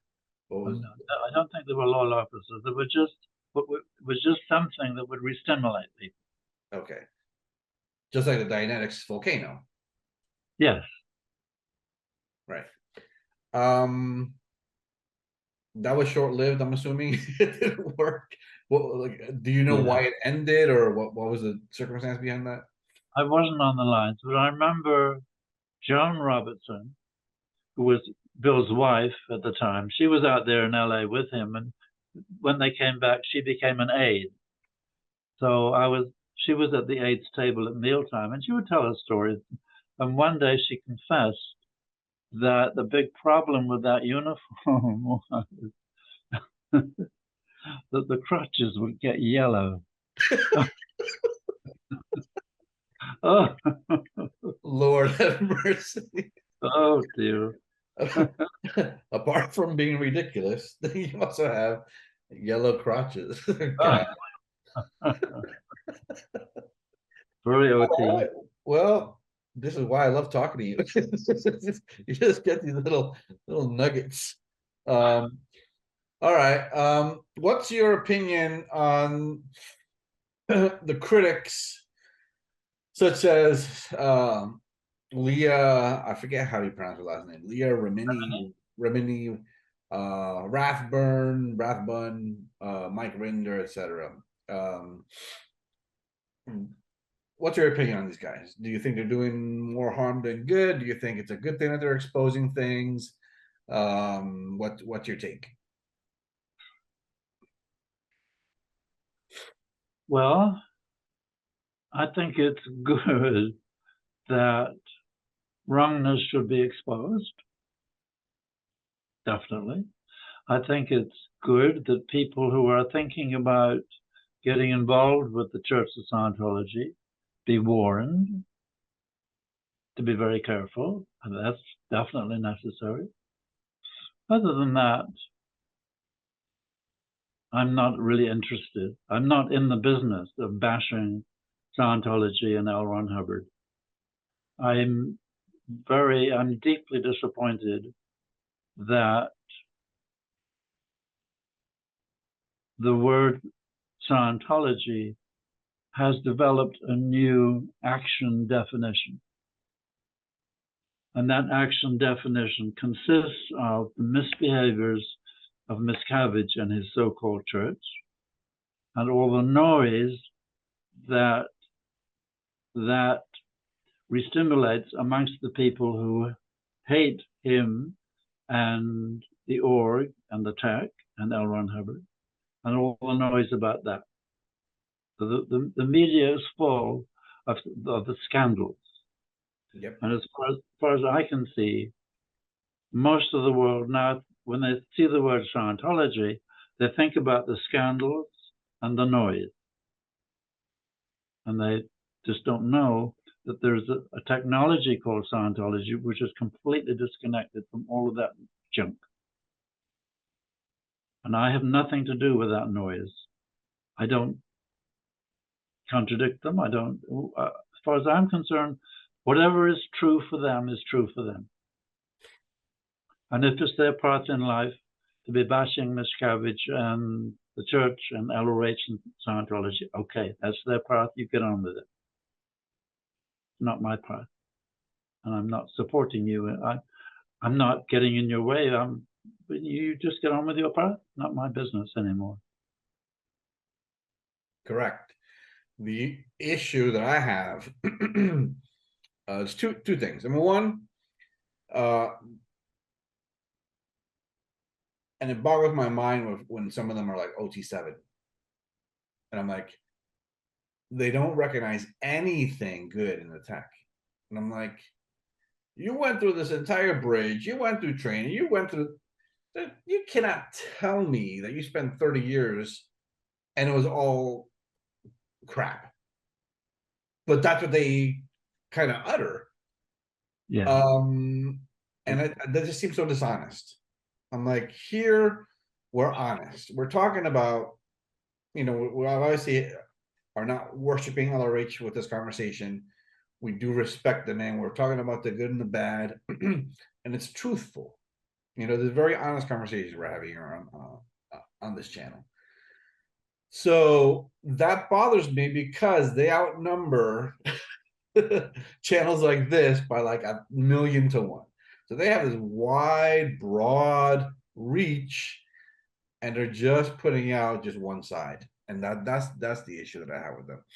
I agree with you where it's like, yes, talk about the bad, talk about, warn people about what they're getting into. But also on the flip side, acknowledge that the meter works. Because they're like, oh, this weird thing. And there's one guy, I won't mention his name, but he just bash. And it's like, however, when I was looking at the meter and I'm looking at the reads, I'm like, wait a second. You're bashing this technology and man, yet you're using one of his tools. And I see that kind of a lot where they'll say like, oh, this is total garbage and blah, blah, blah. But he's 1.1. I'm like, you just use a bit of LRH tech right there. You know what I mean? So I think that's the issue I have. I find that they're out there on the comm lines, but if they can be a little bit more honest and clean up some of their bypass charge, which is really what, in my opinion, it is. So a lot of bypass charge that they're vomiting. We can start to look at this subject more sanely from both sides, because you have the church side, which is just complete weirdness, cultish behavior, hero worship, just none of the things are healthy. And then you have the other, it's just total trash and negative, whatever. And the truth lies somewhere in between. Not only that, but it's individual, right? You can't make blanket statements. Okay, I'm on a soapbox there for some reason. I'm not even sure why, but I'm done with that. All right, we're gonna continue. We have a few more questions. We're almost at the 2 hour mark, so I'm not gonna take up too much more of your time. I think with one more session after today, we'll probably be done with the ERC files. But I'm gonna just ask a couple of more questions today, and then we'll carry on. One thing we haven't talked about really is the family dynamic. So you were with these kids, the Hubbard children, very early. What would you say the personalities are of each child? How was your relationship with them? Kind of describe the kids for me. I didn't have a very close relationship with the children when I was at the manor. They were looked after by a nanny who was closer to Mary Sue than she was to me, although she was actually on my org board. She was a junior to me.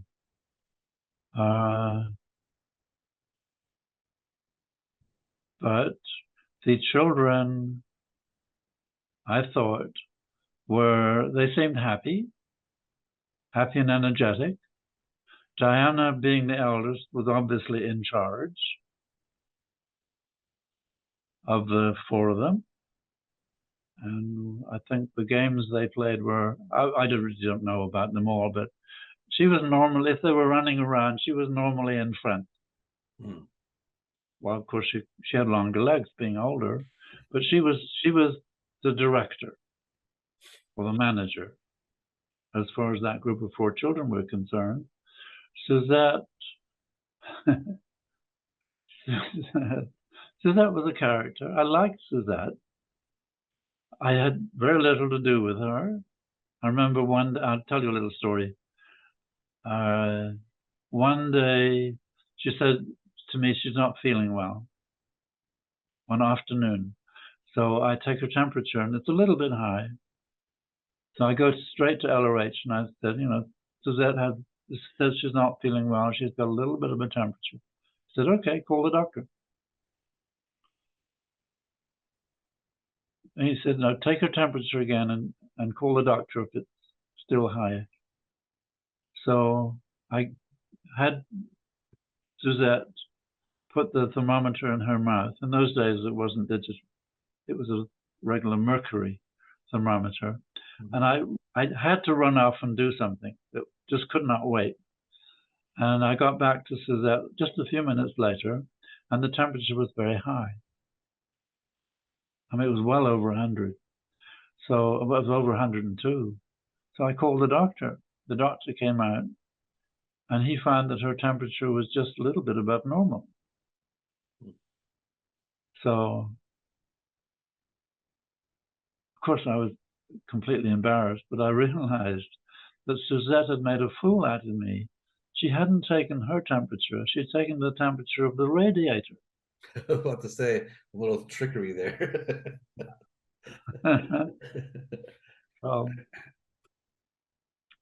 Anyway, at the same time, I felt that she was a really genuine little person, or a genuine young person. There was something about Suzette that told her that she knew who was in charge of Suzette. But she was not demonstratively domineering in any way. Diana was artistic. She was very into her ballet lesson. And I remember in '68, I'd only been there a few months, and LRH said to me, take Diana up to London and buy her a piano. So I took, and we went up in the train, and I had planned, silly me, I hadn't told her, but I had planned we'd go to certain places where the really good pianos were.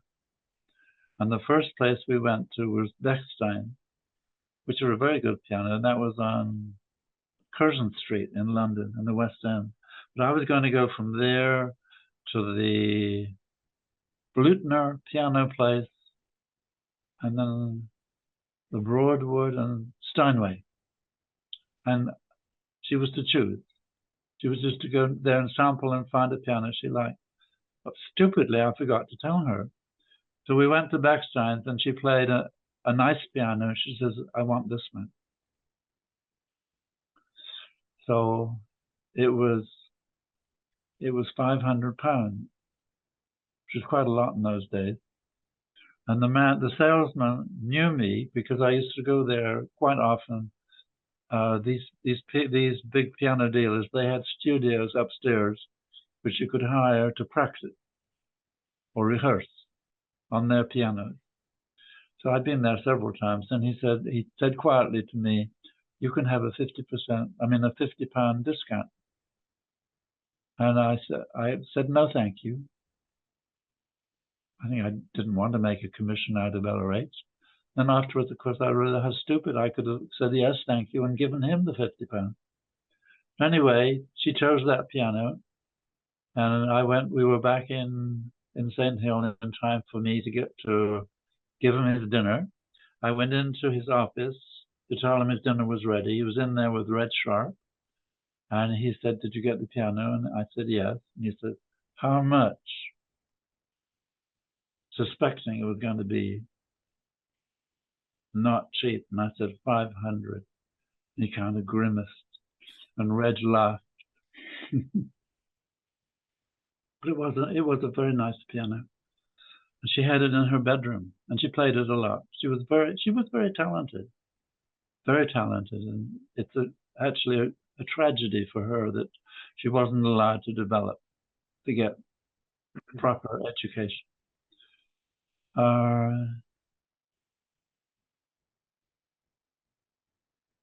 Yeah, so that's that story. Anyway, and the piano went on the ship with her. No. Yeah. It's an endeavor to get that on board. Yeah. Quentin was quiet.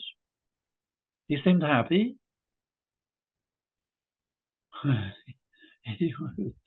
He was naughty when they got Vixie. The dog. Yeah. He invented a little game with Vixie. And that was when she was feeding at her bowl, he would get down on all fours and pretend to want to eat her dinner. And this made her very angry. And the children loved it. I thought that was a great game. But unfortunately, it really brought Vixie's bad temper really out in the forefront. I mean, corgis are bad-tempered dogs, but poor Vixie really got very uptight. And then there was Arthur. Arthur was a sweet little boy. I remember when I first went to the manor, I was told there was a cook. But before I left to join the manor staff, I was told that the cook they had left, and the new one wasn't coming for a week after I'd come. So I was cooking as well as butlering for the first week. Then the new cook arrived, and she was a young girl. She was very good, very calm. She was very competent. She was getting on well with Mary Sue. And I remember Arthur wandered into the kitchen one day, and he was sitting at the table, and he was talking to us both very pleasantly. He must have been 4 or 5. And then he looked at me, and he looked at her, and he said, "Are you two married?"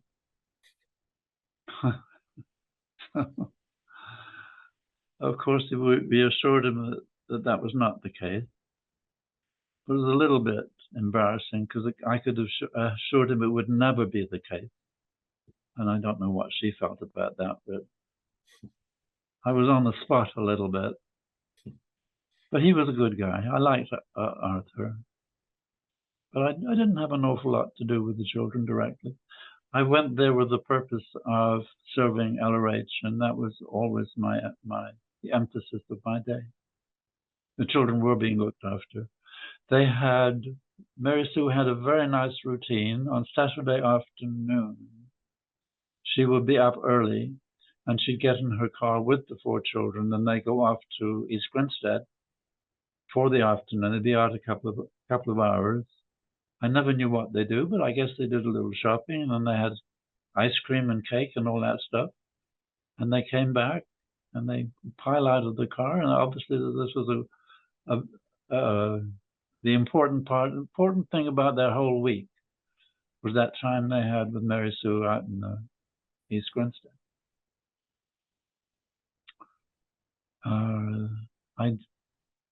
I don't remember any of them getting into any trouble, except that I heard one day, must have been in '65, I heard that LRH had laid into Arthur because somebody had caught Arthur in the basement playing with matches. So his father took it on himself to make his position on that very clear. I don't know how Arthur took it, but he seemed to be fine. I remember once, after I'd served the dinner, I would clear the table and come out, and Ron and Mary Sue would be in their sitting room with the 4 children. And they'd have an hour or so together every night. And mostly they had the TV on.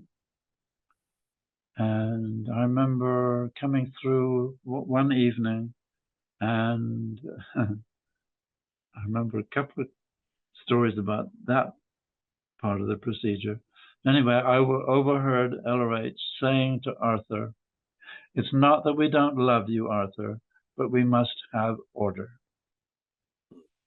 So he'd been naughty in some way. He was very quiet when being spoken to by his father.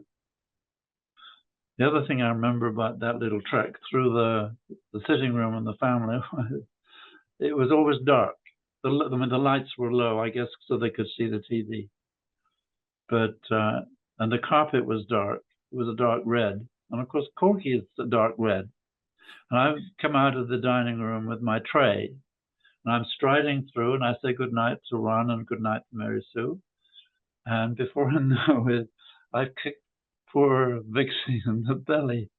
She was lying on the carpet, and she's rolling over and over. And I go to her and I bend down and I make my peace and apologize. And I look at Mary Sue and she's fine. But poor Vixie got such a shock. Were they on the ship for an extended period of time, the children? Oh yeah. When I went to the ship, when I joined the ship in '68, they were all there. Diana was an aide. Well, Diana had been an aide for a while. I'd had some experience of what she was doing when I became HCO ExecSec worldwide. Right next to me was the public ExecSec worldwide. And that was, well, first of all, that was Tony Dunleavy. Then he got pulled to the ship, and a New Zealander called Tom Morgan got put in his place. And Tom Morgan was a very gentle guy. And Diana would demand reports from him, and he'd spend a long time putting his reports together and telexing them back to Diana on the ship. And she would send him replies that were so rude and invalidating. He was just out of his mind. He didn't know why this should be, or how come it had anything to do with Scientology. We all wondered that. But she was, well, she could be one hell of a bitch on the ship. But she was following her father's example. Yeah, it seems, rather obvious that she would. What about the other children, Suzette, Arthur? Did they seem interested in pursuing their father's work, or were they more or less along for the ride? because you hear about Diana a lot. You hear about Quentin, just for obvious reasons, but you don't really hear much about Suzette and Arthur. So were they just kind of there along for the ride? Were they? Well, they had no choice.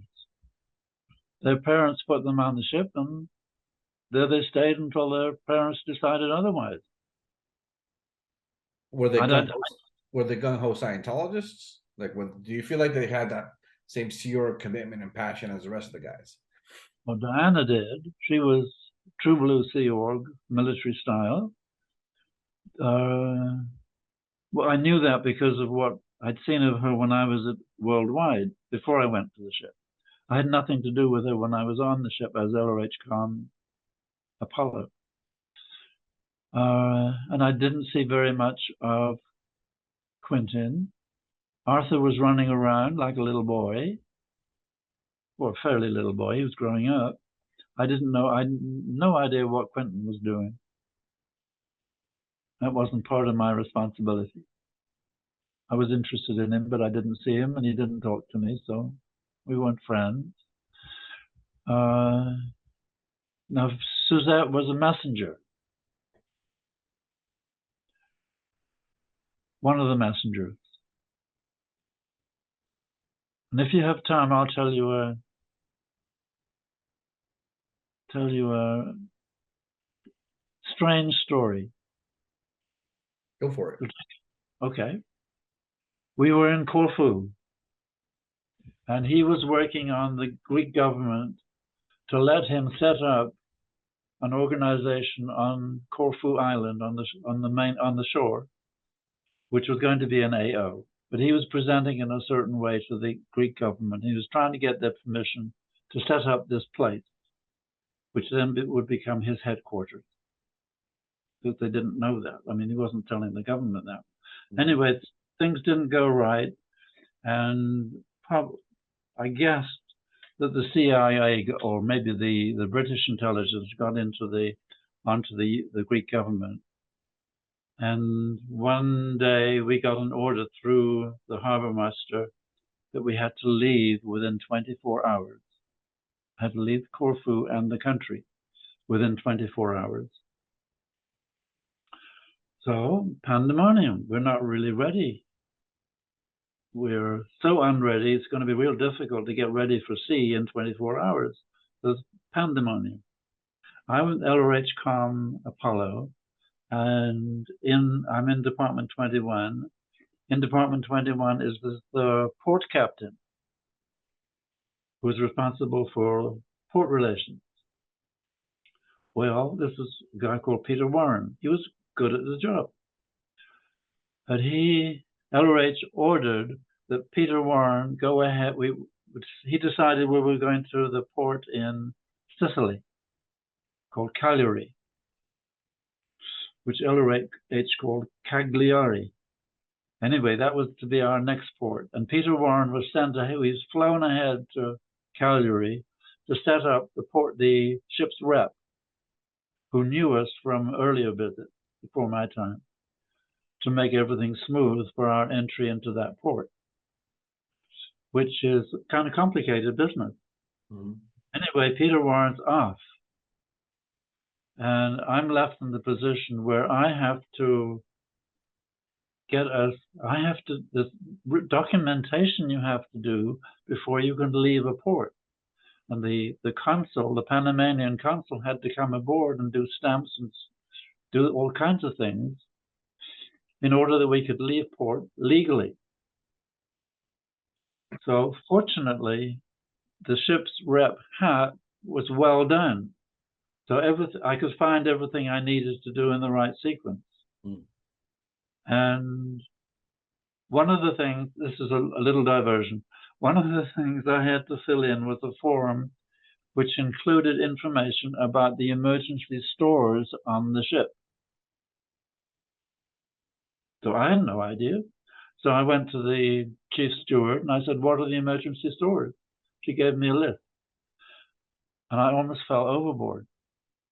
The emergency stores for the ship of that size with that many people on was a case of cornflakes and some bottles of tomato ketchup. That was all. So I thought to myself, my God, what do I do? It could be the worst overt I've ever committed, that I let this ship sail out into the Mediterranean and there's a storm and we're disabled, or we're shut out of the next port, we're at sea, and all we have to eat is a couple of cornflakes and a dab of ketchup. We could all die. On the other hand, if I bring this to notice of somebody responsible,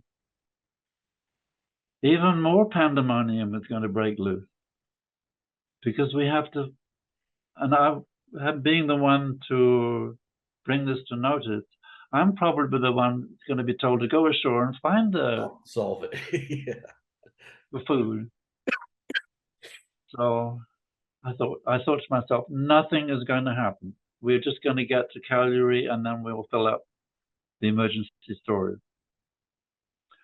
As it happened, I completely forgot about the whole thing. So somebody else had to handle it.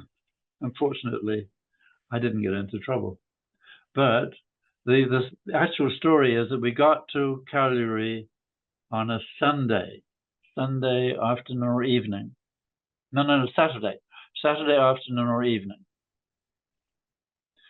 So we had to wait when we moored outside the port. There's a huge bay, and so we were quite comfortable, quite safe.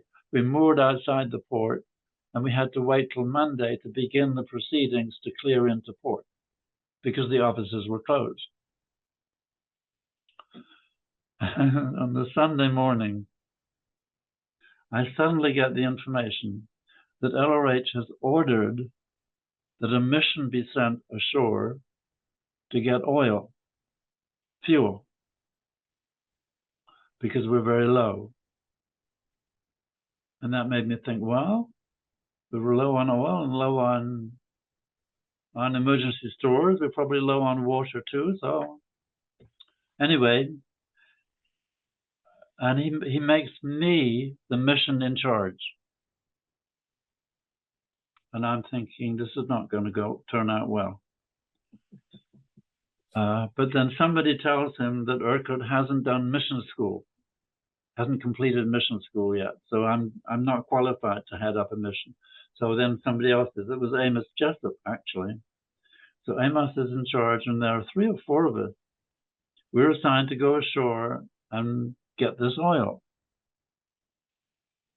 And I know I'm there to do what I'm told to do. And if LRH is telling me to do it, it's got to be pretty right. But there are questions. We're in a Roman Catholic country. It's a Sunday. What's open? Right. We want oil from a refinery. Do they have a store on the road where you go in and you say, I want 30,000 gallons of whatever, and they ring up the till and you give them the money? Then what do you do? Does it work that way? I doubt it very much. Right. And what if the refinery gates are closed and locked because it's Sunday? And at the back of my mind is another question which I'm just not confronting, and that is, we are not cleared into the country. We have no authority or right to leave the ship and go ashore. And if we go ashore, we're breaking the law. I just kept not thinking about that. Anyway, we get into a boat. They had 2 boats. LRH had 2 boats built for the ship. They were big. They were called the sleds. It's exactly what they looked like. They had a square bow, and they looked like they were built of plywood and nails. I hated them. I thought, I'm never getting in one of those things. But I had to. That's how we got ashore from the ship. So we were in this thing going up and down. There's a big swell in the harbor, and I'm very nervous. I'm not normally seasick. So we get to the shore, and we're wandering down this road, and I'm wondering, what the hell are we doing? How is this going to work out? Unfortunately, we're on this road. There's nobody else around, and a car comes towards us, but high speed, and it screeches to a halt. And out jumps a young man. And he's yelling. He says, "Get back on that ship now." And he forces us back into our little boat and back to the ship. He was the ship's agent's son. And somehow he'd found out that we were on that road. And the agent had his son get us back on the ship. And it might have been that somebody on the ship had informed Peter Warren, who was ashore and on mission with the ship's agent. And that's possibly how the agent got to know. Because Peter Warren would have known exactly what it meant for us to be ashore.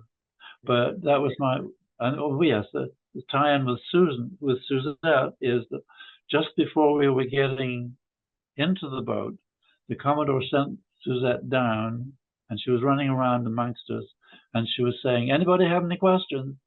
Any questions? Any questions for the Commodore?" I'm holding my mouth shut, because you don't question the Commodore. Interesting story. Sounds like you almost had a disaster there, but Yeah. Well, the disaster was that I had to see very clearly how LRH's judgment could be so faulty. yeah. How did you guys end up solving the stores and the oil problem after that? I don't know. You don't remember? Yeah. I completely forgot about the stores until years later.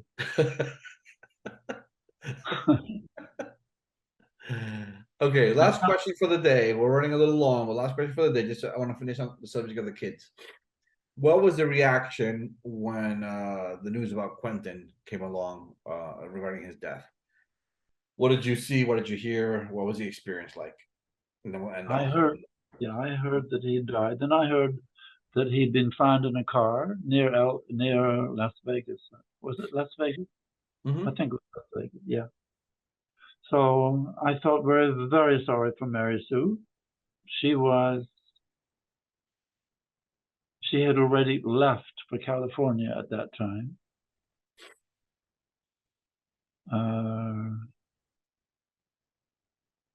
But I wasn't involved as personal communicator. I wasn't involved in it. I didn't know, and LRH was in California. I didn't know what he didn't want me. He wasn't asking me to do or say anything about it. Gotcha. But I did get a message one day through the GO in Clearwater. Mary Sue wanted to speak to me. So, of course, I spoke to her on the phone. She was pleasant. And she said to me that one of the officers in Las Vegas would be calling me. And she said, "Would you please tell him that you were a close friend of Quentin's, and he never mentioned anything about suicide." She said he will call you to ask you about that. So I agreed because it was Mary Sue and because she had lost her son. I didn't want to do it because I'd be lying to the police. But I felt it was very important for her as a mother and as the controller. It was very bad PR for Scientology if L. Ron Hubbard's son was known to have committed suicide. Mm-hmm. So I did it. He called, the policeman called, and I said, yes, I was very close with Quentin, good friends. Did he ever talk about suicide? No, never. So I lied to the policeman. What was the truth? We were not good friends. We weren't enemies. We were not friends. Quentin gave me a lot of auditing, and it was good. but there had been talk earlier on the ship that he had tried to commit suicide while on the ship. Nothing was ever said to me by LRH or MSH or by anybody else other than that he had tried.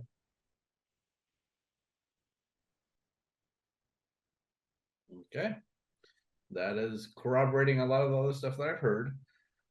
Again, just one of those series of tragedies that happened around the 77, 78 mark, carrying forward to the rest of it. That just like, yeah, pulling stuff in.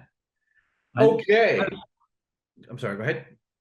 I could add another little thing, and that is LRH put Quentin in the RPF one night. This was a surprise to me. I didn't know what was going on. Mary Sue was beside herself, and she thought I was somehow involved because the head of the household, Kathy Karyataki, had been friendly with Quentin and been talking to him, but she hadn't told me about any trouble that he was in. And then LRH put him in the RPF. And as I said, Mary Sue was beside herself. And one of the first things she did was she came out of her office. She came around to the door of my office. And she said in a very loud voice, a very angry voice, "And whose evil purposes are you dramatizing?" Jeez. Yeah, 2 listening questions. Yeah.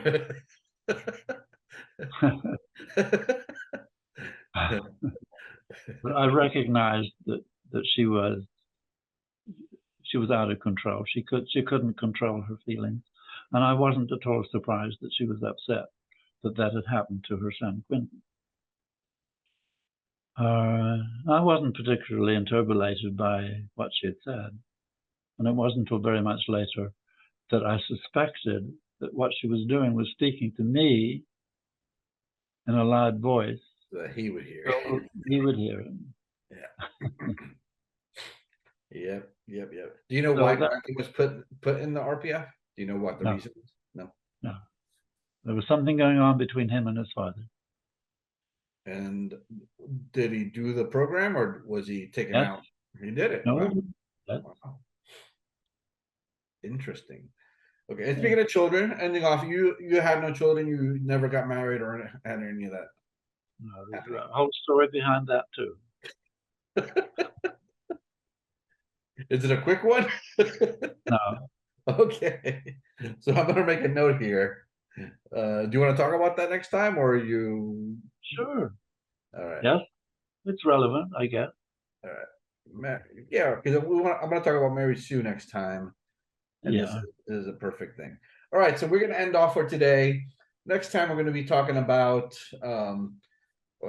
Mary Sue, subject of marriage and kids, and second dynamic in Scientology, and a few other questions. We might actually finish next time, but maybe not. So we have at least one more session to go here. But as of right now, let's keep Monday and Wednesday of next week open.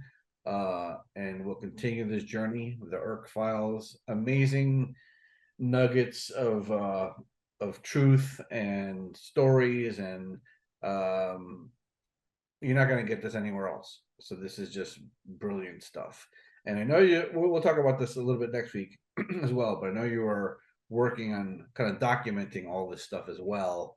So we'll talk about that little project as well. And maybe there'll be more stuff apart from these videos that we can use to capture more of your story, meaning writing.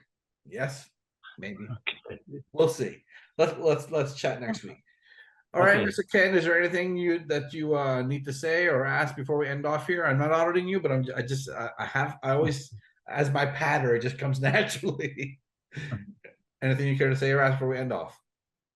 I'm sure my needle is floating. Thank you. Excellent. All right, we'll talk next week. Okay. Bye, Willie. Bye-bye.